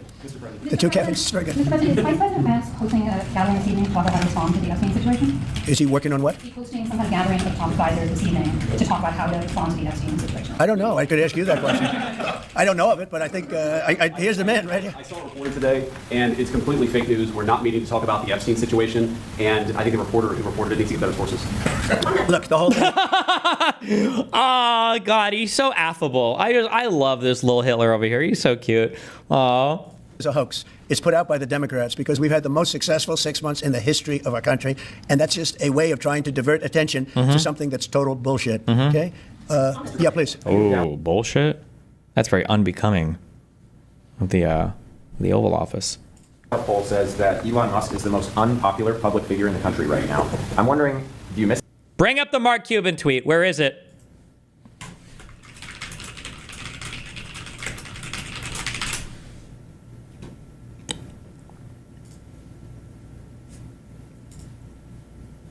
I just want to hear him. I know he's about to shit on Elon.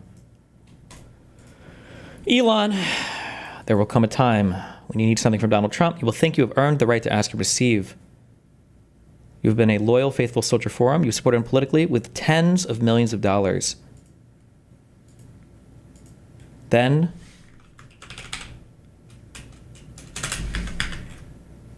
at that point, you will find out what many others have already found before, that he's only loyal to himself. Shit on him. Let him have it. Let him have it, Trump. He's about to glaze on my bet. Hopefully not. poll says that Elon Musk is the most unpopular public figure in the country right now. I'm wondering, do you miss having him around the White House, or is that poll accurate? I don't know if the poll's accurate. I think he's a good person. I think he had a bad moment, really bad moment, but he's a good person. I believe that. President Trump, are you keeping that 10 as well? He had a bad moment. That bad moment was disagreeing with Trump, by the way. China. Damn, Rip. That's all he has to say to Elon Musk, the most unpopular public figure right now. This was Trump's right-hand man, richest guy in the world, bought a social media platform just to glaze for Trump, headed up that whole bullshit bureaucratic nightmare that was Doge, failed to deliver on all the promises for it, spent $30 million at least going up to Wisconsin to campaign for their Supreme Court pick, lost everything, and, he had a bad moment. Potential secondary sanctions for Russian oil. Them having that tariff or sanction rather or not hinges on what going forward? It may happen. I mean, I don't know. I can't tell you yet, but we did it with India. We're doing it probably with a couple of others. One of them could be China. Yes. Are you keeping that 10 to 12 day deadline that you have given Russia after today's talks? Yeah, we're pretty much getting close to it right now. But we're having very serious talks right now about getting out of Ukraine, getting it settled, getting it ended. Should have never started. Would have never started. If I were president, it would have never started. I want to thank Tim Cook. He's a great man, a visionary, a businessman, just about every quality he can have other than athleticism. I don't know about that. I'm looking at him. I'm not 100% sure about you. You're a good athlete. I'll bet you're pretty good. I think he's good at everything. But I want to thank you very much, Tim. Congratulations. Thank you all very much. Thank you. Thank you, Press. Thanks, guys. We're talking right here. Cut it out. Thank you, guys. Thanks, everybody. Thank you, Press. Thanks, guys. Press. Thanks, guys. We're talking right here. Cut it out. Thank you, guys. Thanks, everybody. Oh, did he finally stop doing that retarded fucking handshake thing because he got owned by too many international leaders? Or is it because he's too old and he'll fall over if he does it? Thank you, Press. Thanks, guys. Thank you. Thank you. Thanks, guys. Right behind you. Thanks, guys. Right behind you. Why do you think Trump is still saying stuff like that instead of throwing him under the bus like everyone else who attacks him? Because I think Elon ultimately came back into the being nice. As long as you come back, Trump will be nice to you. If you're mean to him, he'll be mean to you. So it's very reciprocal. What is this?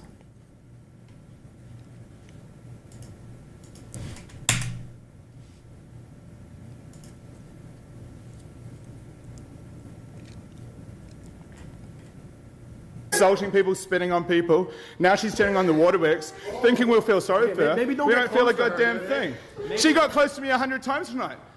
Okay, but she's a woman. She's a woman. She's a woman. You started it, bitch. She's a woman.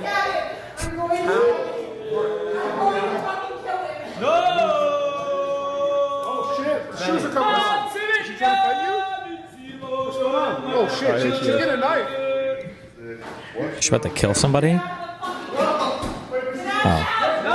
Oh, she's getting the milk. She's getting the milk. Uh-oh.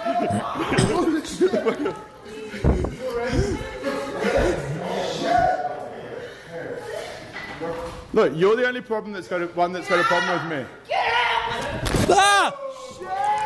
Wow! Did she just throw a knife at him? Ah! Wait, is that a... No way, right? That's not, is it? With me.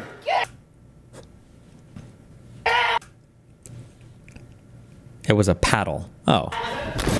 Okay. Wow! Is this he? I was gonna say, is this her house? But does she live here? Is she on the lease or anything? Or? Stupid bitch! Get out! You don't want me to fucking put you down, bitch. Get out! Jesus. Look, you're the only problem that's got a problem with me. You're paid. Oh shit! You're paid. Were you paid to do it? Oh! Benny is part of the CLM. Benny is part of the... I got what I wanted. Yeah, I know. Yeah, I did. What's the more too, right? No, Zena, what are you doing? What do you think you talk? You were just standing up and I touched. Okay, stop. Jesus.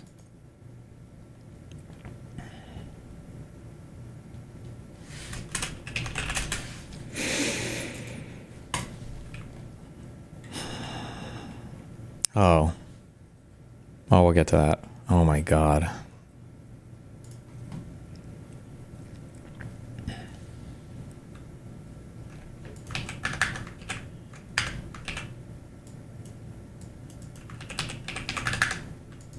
To build, or if you're in the process of building, as many are, so it's a big...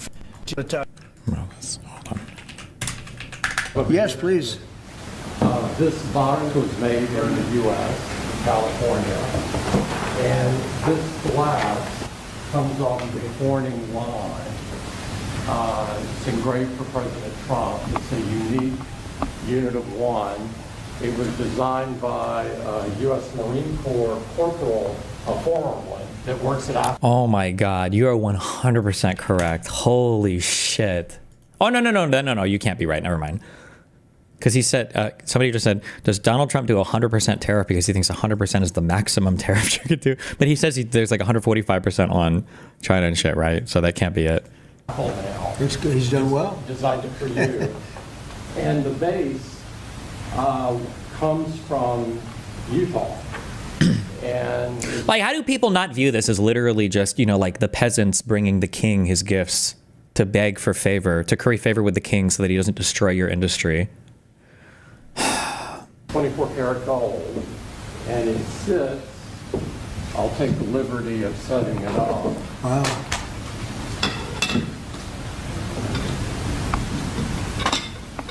Well, let's see. There we go. Congratulations, Thank you Mr. very much. President. It's Thank you fantastic. so much. The great people of Kentucky. Actually, is he legally allowed to do that?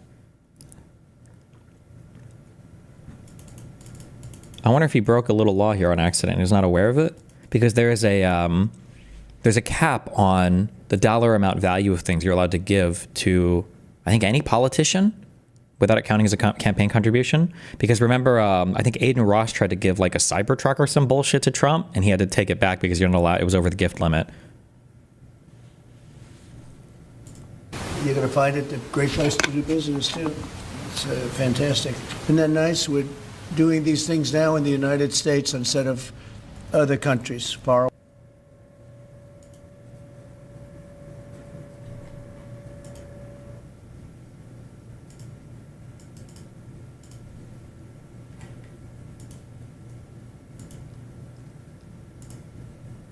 And now to the guests that we've been talking about. How does this motherfucker, this guy streams more than I do, how does he have so much fucking time to do all these press announcements and all these phone calls and all these interviews with his daughter-in-law? And All morning, President Donald Trump. Mr. Jesus. President, welcome. Thanks for calling in. Wish you could be here in person, but we'll do this. Good morning, Joe. We've been talking about the BLS and the employment numbers all morning long. Sometimes I know you get a chance to tune in. Why do they use this stupid fucking picture for him? God, kill me. I want to bring up a chart. I hope you can see it, or else I'll describe it to you. This is the response rate over the last 10, 12 years for the BLS, the household survey. It's dropped from 90% or so on time down to 60 and sometimes even lower. It's arguably the most important number we get about the economy. Yesterday, we had Wharton Professor Jeremy Siegel on. Just bear with me, Mr. President, and listen to this. I know you're familiar with Wharton, but unsolicited, this is what Jeremy Siegel said yesterday about the numbers. I'm not going to let the BLS off the hook. I mean, you talk about how to fix it. You don't make these questionnaires mandatory and give them a time limit to fill it out. I think the response rate. When he talks about these BLS surveys, who are these going to? Is this like part of the census surveys, or is this part of like surveys to employers, or what is this in reference to? It's down to 60%. I mean, that's unacceptable for the most important statistic that we have. It's almost like we're sending them out, fill it out when you can. We know you like to go to the beach in the summer, so it might be a little bit late. 200,000 companies, gotcha. This is just not acceptable today. We need that response rate has to go up. And when you make the biggest mistake in 50 years, why? Why wasn't there an explanation? It's 258,000 less in 2 months. That was the biggest revision since 1968, Mr. President. So we're in the internet age. We still can't get any instant data. We're still using snail mail to get the responses back. Huh.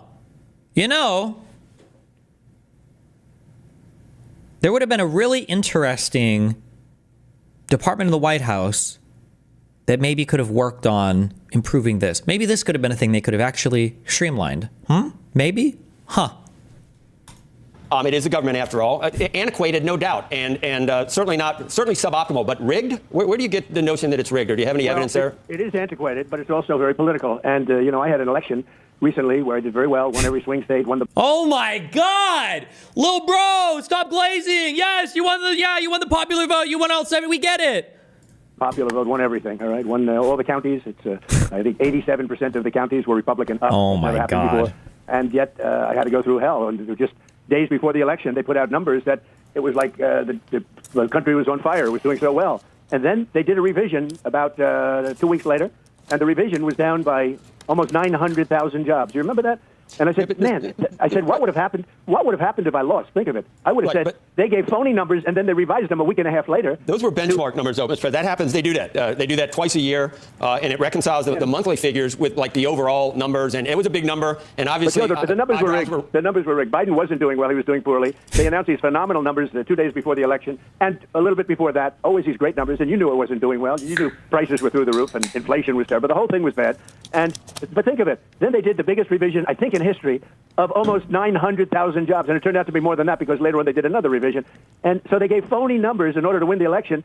After I won the election, I said too big to rig. But after I won the election, then they announced a downward number, in other words, to bring them back to reality. And I said, wow, suppose I have the best poll numbers I've ever had. I have poll numbers where I'm 71%. I have the best poll numbers. Donald Trump has the lowest approval rating of any presidency in U.S. history, aside from President number 45, or the second lowest in all of U.S. history.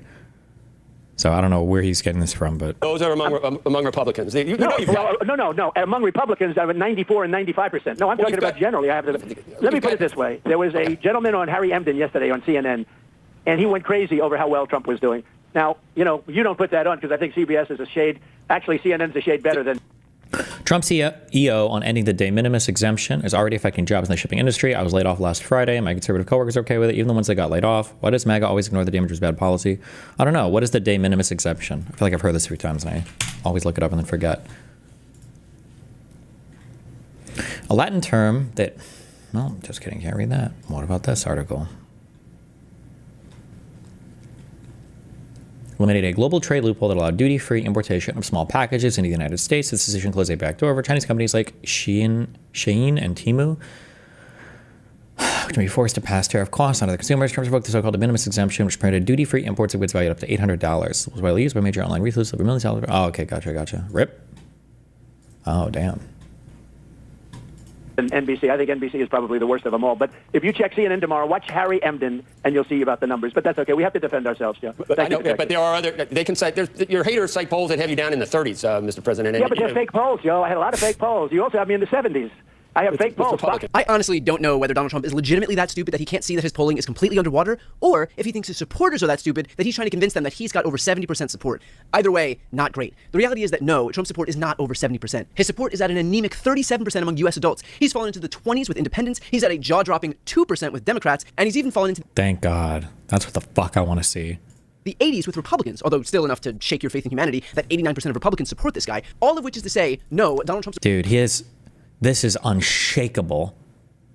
Unshakable. After the Epstein stuff, he's untouchable, guys. He is untouchable. Although still enough to shake your with faith Republicans. In humanity, that 89% of Republicans support this guy, all of which is to say, no, Donald Trump's approval is on no planet in the 70s, or 60s, 50s, or even 40s. And any suggestion otherwise is evidence of either his delusion or his contempt for the suckers who believe him. And yet, in a way, this shouldn't be surprising at all, because for Trump, it's not about working to actually move public opinion. He doesn't care about reality. He just wants to be told that he's the best. He isn't interested in figuring out why his approval is at 37% or how to get it up. His priority is just shoveling the horseshit down everyone's throats that he's at 70% approval, and that's that. Just like how he doesn't care what the actual jobs numbers are, he just wants everyone to think that they're high. And if that reality isn't playing itself out... It's just so crazy. I don't know if you guys remember 2020. Do you remember when they obsessed over... They obsessed over this. I think this was in the 2020 election, wasn't it? Or was this for midterms? A very important thing I told my daughter and granddaughters: no serious guys in your 30s. Okay. No what? No. This weird, like, who would have thought the people who were trying to shove clips out there of Joe Biden sniffing hair or whatever are also the people who defend I guess like statutory rape and Andrew Tate. Like that's just so crazy to me, bro. Then he'll just fire the statistician at the Bureau of Labor Statistics and replace her with somebody who will offer stats that are a little bit more palatable for Donald Trump, a little bit more praising for dear leader. Again, it's not about reality, it is about what reflects best for Trump. Remember this back during COVID? And what we've done with the ventilators and with the medical equipment and with testing, testing is a double-edged sword. We've tested now 25 million people. It's probably 20 million people more than anybody else. Germany's done a lot. South Korea's done a lot. They call me, they say the job you're doing, here's the bad part. When you do testing to that extent, you're going to find more people, you're going to find more cases. So I said to my people, slow the testing down, please. They test and they test. We got tests that people don't know what's going on. He didn't care about the impacts of COVID on people's lives. He just didn't like that accurate testing was reflecting accurate numbers of cases. And he wanted that to stop because he felt that reflected poorly on him. Because this wasn't about the 1.2 million Americans who died of COVID. This was about what was best for one single person, Donald J. Trump. He is not president to serve Americans. He is president for Americans to serve him and his headlines and his legacy. But if Trump's delusions about his popularity weren't bad enough, he then weighed in on gerrymandering. How about Texas? Now we're going to do mid-year or midterm gerrymandering based on that's going to be a quid pro quo or something with in blue states now, Mr. President. Did you? Well, they did it to us. Those blue. Dems need to start consistently calling Trump's positive polls rigged. I just say it over and over again. He would lose his mind. I mean, it'd be funny or whatever, but like you can't give into the conspiratorial stuff because then it mind rots you on your side, and then everybody gets mind rotted. It's not good. That doesn't mean there aren't strategies that we should absolutely be stealing from conservatives with how they run their media empire, but it can't be.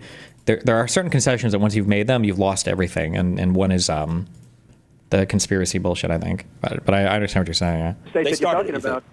Somebody gave a good example. In Massachusetts, I got, I think, 41% of the vote. It's a very, blue state. And yet it's got 100% of Congress, 100%. So I got 41% or something. And yet 100% of Congress in Massachusetts. No, it shouldn't be that way. We should have a couple of Congress people, but we have none. And think of this, 100%. In Illinois, we have probably the dumbest of all governors. Illinois, that guy's really the business is flowing out of his state. It's terrible.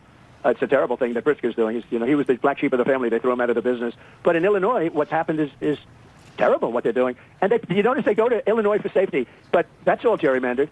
California's gerrymandered. We should have many more seats in Congress in California. It's all gerrymandered.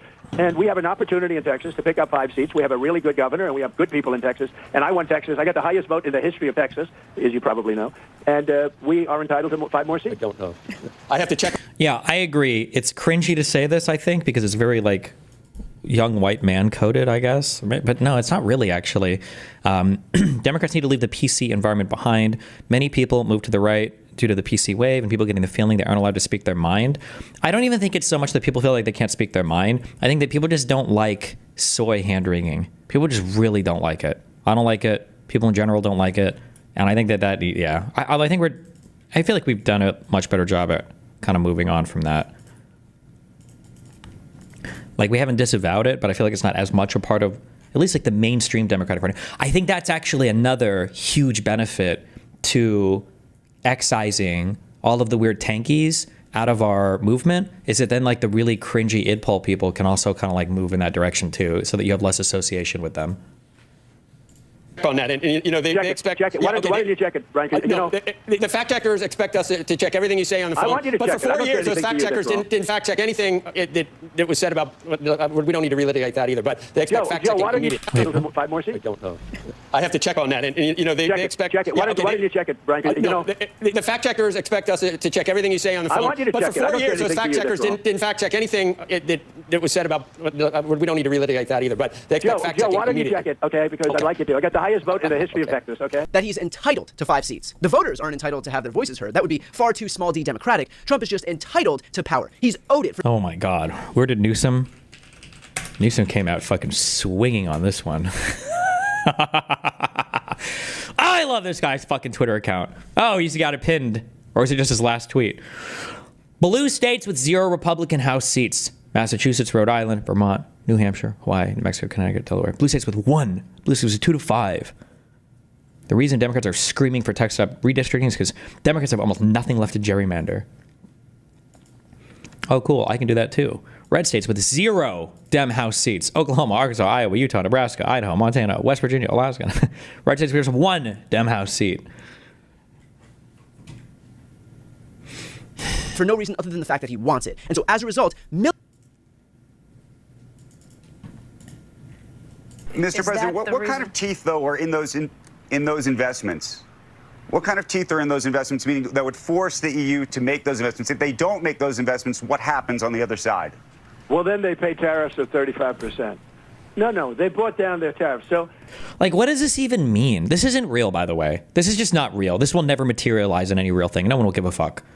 But, like, they have $600 billion that Trump, I think he did something similar with Japan, right? Where he's like, I can choose where the money goes, and it's like free money, but not like bullshit. I don't believe this is fucking bullshit. It's retarded. Show me a formal trade deal that's signed, and maybe I'll believe it. they paid $600 billion, and because of that, I reduced their tariffs from 30% down to 15%. And a couple of countries came, how come EU is paying less than us? And I said, well, because they gave me $600 billion. And that's a gift. That's not like, a loan, by the way. That's not a loan that, 3 years comes up, we have to pay it back. There's nothing to pay back. They gave us $600 billion that we can invest in anything we want. The deal that you Like what? They gave you who? Who has that $600 billion? $600 billion? That's a lot of money. They get what? Like what? And to invest or just to give out to people? Or what like is like if you have so much money, why not pay down the debt? Isn't that like a really big thing with you guys? But Nobody knows it, Becky. Nobody knows it because they don't know. No, nobody knows it. To True. figure out the details on that. Yeah, everyone's been trying to figure it out because it kind of sounds like you're just fucking lying about everything. But Mr. President, so well, there are no appreciate the clarity details. on The that. details are $600 billion to invest in anything I want. Oh. Anything. Okay. I can do anything I want. Oh, with it. you personally? And the purpose was Okay. they've been, ripping us for so many years that it's time that they pay up, and they have to pay up. We couldn't afford to have the deficits. Look, I did something with Switzerland the other day. I spoke to their prime minister. The woman was nice, but she didn't want to listen. And they paid essentially no tariffs. And I said, we have a $41 billion deficit with you, madam. I didn't know her. I said, we have a $41 billion deficit, and you want to pay 1% tariffs. You wanted 1%. I said, you're not going to pay 1%. We lose, because I view deficit as loss. I view it as loss because I'm fucking retarded. We know.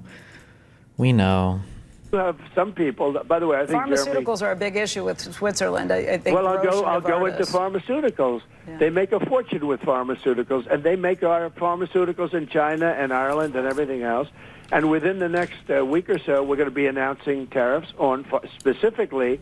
This is a separate class than the 15% tariffs on sort of everything. These are excluded classes, I call them. I like to call them excluded, like steel, aluminum, etc. Right, the well, 232. we're going to be announcing on semiconductors and chips, which is a separate category, because we want them made in the United States. And by the way, they're being made in the United States. We have...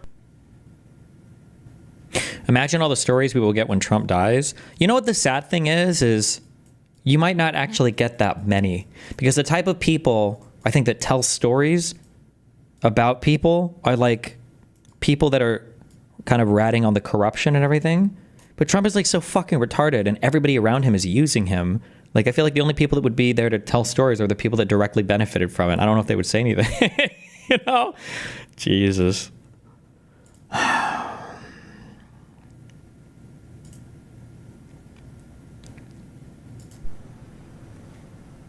Highly political situation. It's totally rigged.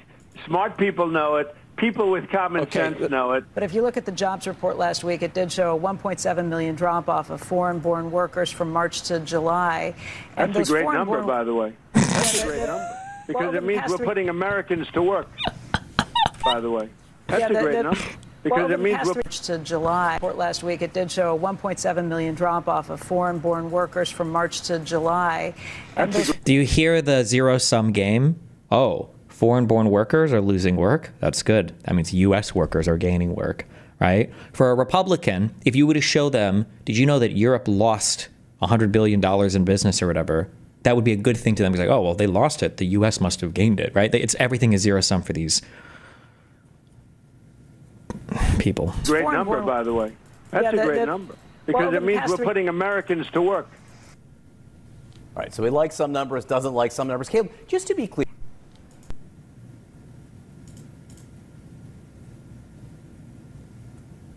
Can I finish one thing? Yes. 1 year You're the ago, president. 1 year ago, our country was dead. Now we have the hottest country anywhere in the world by far. Everyone wants and to that was invest in told us. to me by every leader of NATO, which they do whatever I want.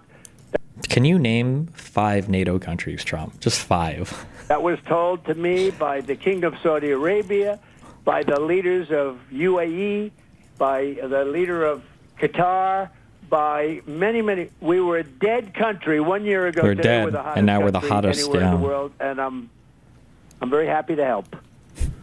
Mr. President, once again, thank you. Thanks Thank for you. your time. I finish one thing.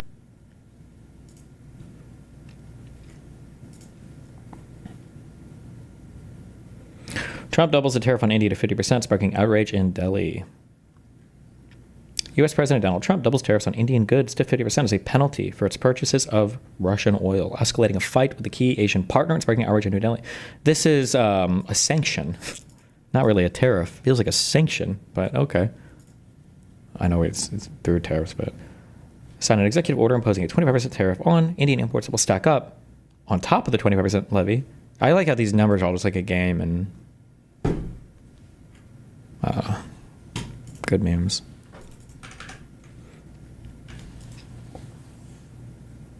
Oh, August 8th deadline to reach a ceasefire with Ukraine. August 8th. That's tomorrow. Oh boy. Oh boy. Oh boy. Oh boy. Oh boy. Oh boy.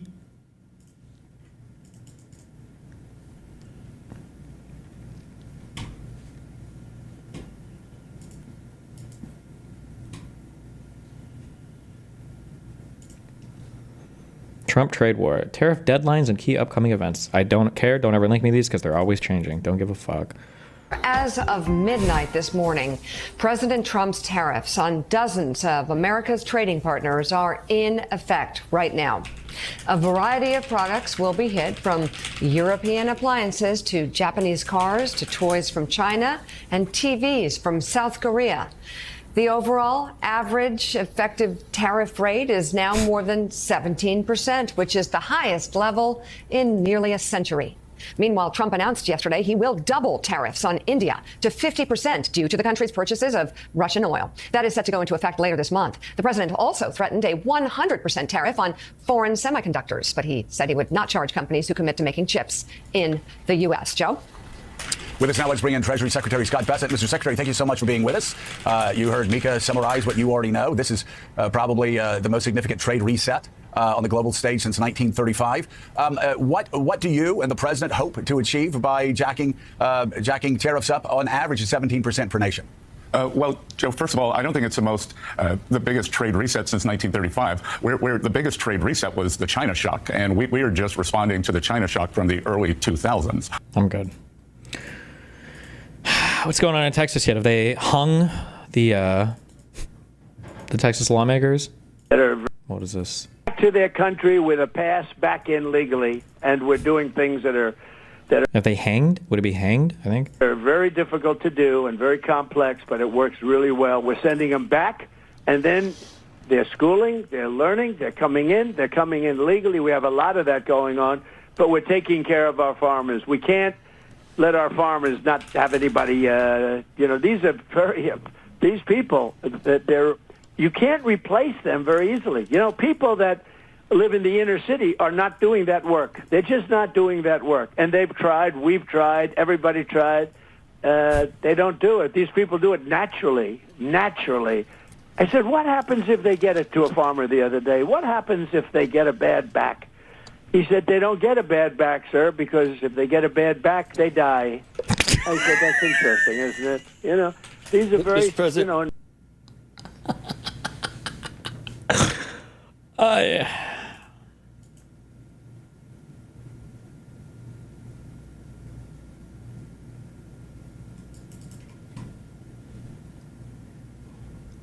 feel like the John Tron debate a little bit. In many ways, they're very, very special people. Okay, go ahead. No, okay, so... He's like, all right, how do I act like this is an ordinary interview? Country with a pass back in legally, and we're doing things that are very difficult to do and very complex, but it works really well. We're sending them back, and then they're schooling, they're learning, they're coming in legally. We have a lot of that going on, but we're taking care of our farmers. We can't let our farmers not have anybody. These people that you can't replace them very easily. People that live in the inner city are not doing that work. I can't even tell who he's talking about. Like, does he knows like majority of farming is done like with extremely advanced machinery and stuff, right? It's not like women going out with their oxen and plowing the fields with their children. It's not doing that work. And they've tried, we've tried, everybody tried. They don't do it. These people do it naturally. I said, what happens if they get it to a farmer? Is he just talking about the like illegal immigrants that are working in the fields? Is that and they're like genetically? The other day, what happens if they get a bad back? He said, they don't get a bad back, sir, because if they get a bad back, they die. I said, that's interesting, isn't it? These are very, in many ways, they're very, very special people. Okay, go ahead. No, okay, so to their country.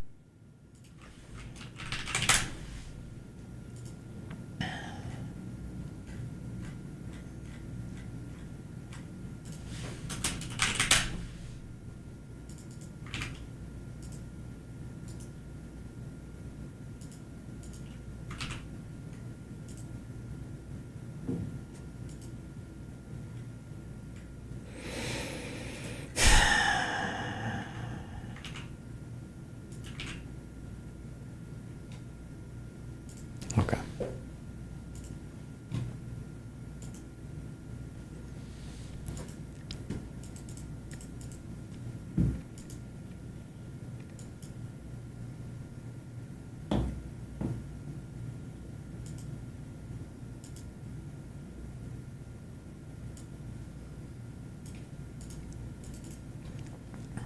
Trump's picture book is going viral. Oh.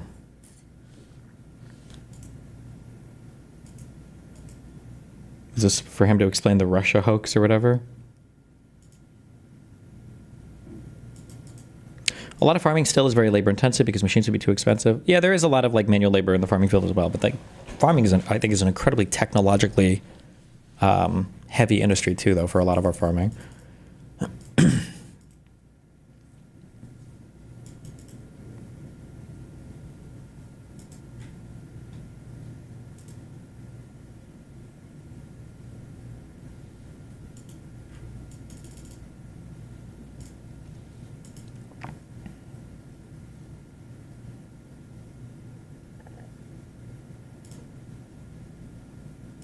Oh. Abbott joins us now. Thank you so much. God, this is disgusting. Fuck. Greg Abbott has filed a lawsuit at the Supreme Court of Texas seeking Representative Gene Wu's removal from office. House Democrats had until 3 p.m. on Monday, August 4th to return to Austin. Now they must face the consequences. Does that mean they'll have special elections to fill the seats then, or? So much. Can you tell us from your perspective, what is the issue? Why did they leave? So they're leaving and they've left because they're very un-Texan. Texans don't run from a fight. And there's a fight going on in the legislature right now about redistricting as well as other things. But I'll make 2 quick points, Dana, about this. For one, to run to states like New York and Illinois to protest redistricting is kind of Just watch your vid on the biggest problem. A term you can use to describe veto is the baby lawyer. They can't understand norms, so they need a list of things from you so they can use it later on based. Like running to Wisconsin to protest cheese. It's just kind of outrageous. Those are New York and Illinois to Wisconsin to protest. Notice the narrative control here, right? Notice that why did they leave? Notice he didn't bring that up at all, that they were having a special session to redistrict and eliminate 5 Democratic districts from the state of Texas. Protest cheese is just kind of outrageous. Those are New York and Illinois, 2 hallmark states that have already done redistricting to eliminate Republicans. But the second thing is far more serious, and that is what these Democrats have done. Just a small fraction of them were needed to break a quorum, and that small fraction is holding hostage legislation in the state of Texas where we will be able to provide assistance and reform for all of the victims of that horrific flooding that we've had in the state of Texas. Our fellow Texans are being let down and not getting the flood relief they need because these Democrats have absconded from the responsibility. And I believe... Like, excuse me, what? They have forfeited their seats in the state legislature because they're not doing the job they were elected to do. Governor, let me show everybody here what you were talking about. I think we have this map of Illinois and the districts as they've been drawn. And as you point out, it's been over and over again. They make these small little squiggly lines to make sure that they can figure out the best way to get Democrats there. So that's an example of what you were talking about. Wow. I want to play for you this sound from State Representative Gene Wu. Illinois is pretty fucked gerrymandered, to be fair. Although I'm pretty sure when they do like the fair analysis for the gerrymandering across the United States, I think that it's generally conservatives that are like the least fair states. I don't know if somebody's a link to that. The thing that I would see, if anybody has a link to it, what's the percentage of people that vote Republican versus Democrat, and then what is the percentage composition of seats in the House? Like right now, the House is majority Republican. Right? What is the House? Okay, Ballotpedia. U.S. House Representatives composition.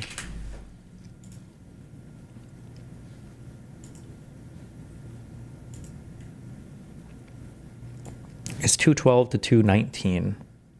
Well, that seems fairly balanced altogether right now. No?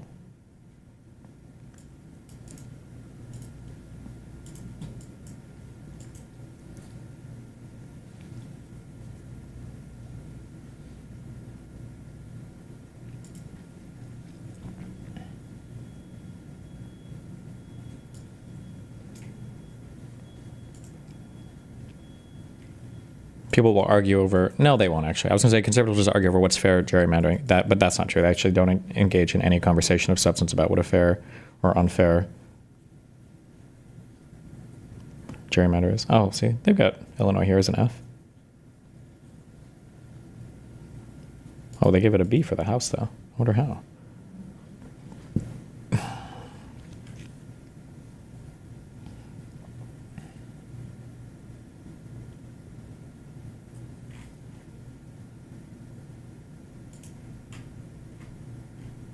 Wait, am I crazy? I thought that... Hold on.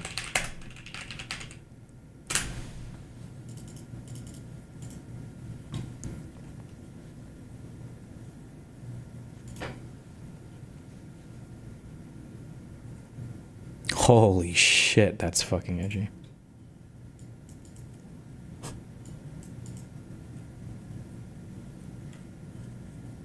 The House composition is 14 Dems and 3 Republicans.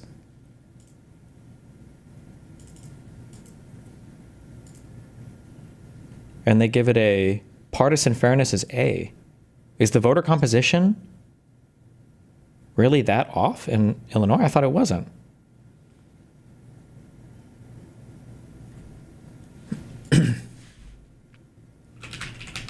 The State House is different from the U.S. House. Wait, what am I looking at right here? Is this the... Oh, is this the state legislature? Is that what we're looking at right now? No. Why would we... No.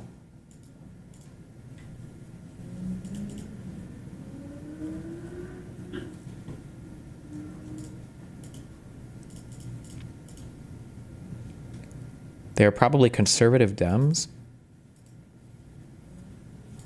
I don't understand how they get an A here for partisan fairness. I'm sure they explain their methodology, though.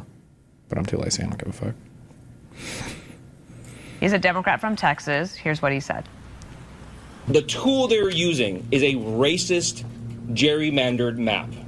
A map that seeks to use racial lines to divide hard... Oh, I'm sorry. Somebody said they get an F for Congress. So I was reading the redistricting A for the... Because it's the Illinois House, and I should be looking at the...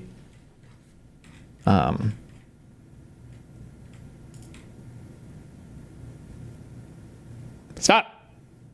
Illinois. Okay, so Congressional, Senate, and House. Why? This is so confusing. So is Senate and House there? No, it's not confusing. I'm sorry. Because there are no Senate districts. There's just House districts. So the Congress here is the federal Congress. Senate and House is for their state legislature. So like Nebraska will only have one of these, right? Because they have, yeah, okay. All right, I get it. Okay. So the congressional one, they get an F for partisan. Okay, yeah. Whoops, wrong thing. But gotcha. Stop.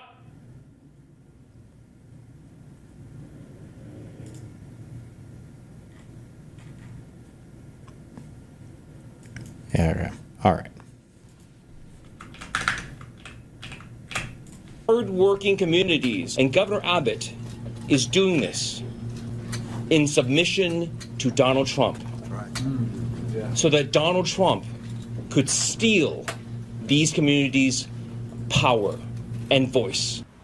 I have two main questions. How do you respond to his accusation that you're using a racist tool to do this? And the second question I have, if you could wrap it into this answer, is why now? Why do you need to do this in the middle of this session? Sure. So what he just said is totally bogus. So first, for redistricting purposes, it's not done for racial reasons. However, the racial outcome is this, and that is the district lines will solidify the Barbara Jordan African-American district in the Houston area, and it will add 4 new Hispanic districts. And so there's actually going to be more racial minority districts in the state of Texas. Why now? 2 reasons. One is the only reason why it's now is because Donald Trump wants to do better in the midterms. So I believe it was Pam Bondi, I think the attorney general, is the one that mailed a letter to Texas, an open letter saying, we think that your districts are illegal, so you need to redo all of them. That's the only reason, by the way. Texas is a cuck state with no agency. They're not doing this on their own prerogative. They're doing it because Bondi, it forced them to. Just to be clear, anything else he says is a fucking lie. Since we last did redistricting, there's been a change in law. A court decision affecting Texas came out and said that coalition districts are no longer required, and it's perfectly legal to dismantle coalition districts. He's referring to the Bondi letter here. He's just saying in other words. The second is gerrymandering can be done, or drawing lines can be done, on the basis of political makeup, as in Republican versus Democrat, and there's nothing illegal about that. And then when you look at the outcome of the most recent presidential election, all these districts that are being added are districts that were won by Trump. Here's the point of that. These voters in these districts won by Trump, they don't have the ability to vote for their candidate of choice now because they're in congressional districts. They're in a Democrat district, as opposed to a district won by Trump. And so we have the authority legally. What's actually stated in the letter was legal about it? I haven't chased down the legal theory yet for what she's saying, but I think the letter basically says that the districts that were drawn are illegally drawn because they're using racial demographics to draw them, and the Supreme Court decided that's not okay, so you need to redraw these 5 Democratic districts. And you can probably Google Pam Bondi letter to Texas districts.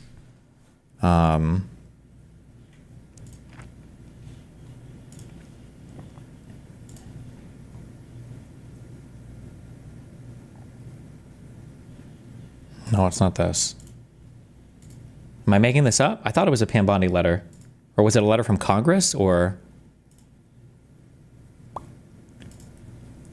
I wonder if it was a letter from a congressional committee or something. I thought it was a Pam Bondi letter. Somebody find it. Somebody find what I'm talking about. Redistricting law to draw districts that align with the voter preferences of the voters of the state of Texas. And Donald Trump proved in these Hispanic-created districts that Hispanics, as well as other people in those districts, they want to vote Republican. Let me just point this out. We've seen this movie before, and we know how it ends. If you don't have the votes, eventually you come home to Texas, and we know it, basically it's going to be overtaken by events. But you also said in your statement that you put out today to all of them, in a letter to them, you said, in addition to abandoning their offices, these legislators may also have committed felonies. What is the felony? What are the penalties for this? So very simply, it would be bribery if any lawmaker took money to... You want to talk about legal theory? Stretching novel legal theories here? My God. Perform or to refuse to perform an act in the legislature. And so what the legal argument that they're going to try to roll with on this, I don't know if they'll actually file charges. My guess is they won't, but who the fuck knows? The legal theory they're trying to roll with on this is if you left the state and anybody gave you money for anything, helped you with an airplane ticket, bought you a meal, did anything, that actually counts as them bribing you to abdicate your role in the state legislature, which counts as taking a bribe. That's what they're trying to roll with on this. Reports are these legislators have been both, they sought money and they offered money to skip the vote to... Do you think any voters care about any of this shit? No, nobody knows anything about any of this. Like, nobody understands districting or gerrymandering or any of that, so no one will give a fuck.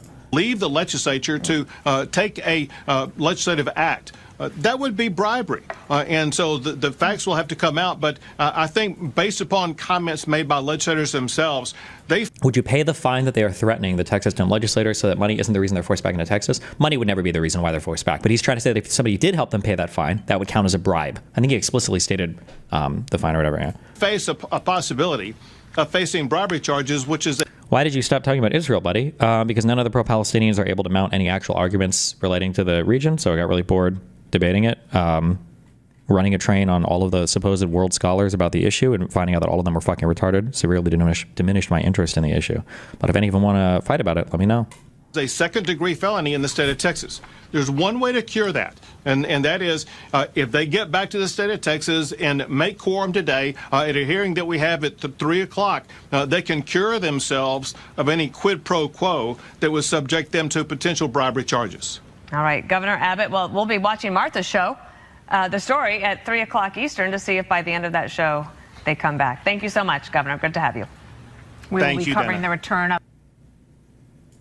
Oh, this might be what I'm thinking of. Hold on. When was this? All right, dozens of Texas Democrats. July 9th.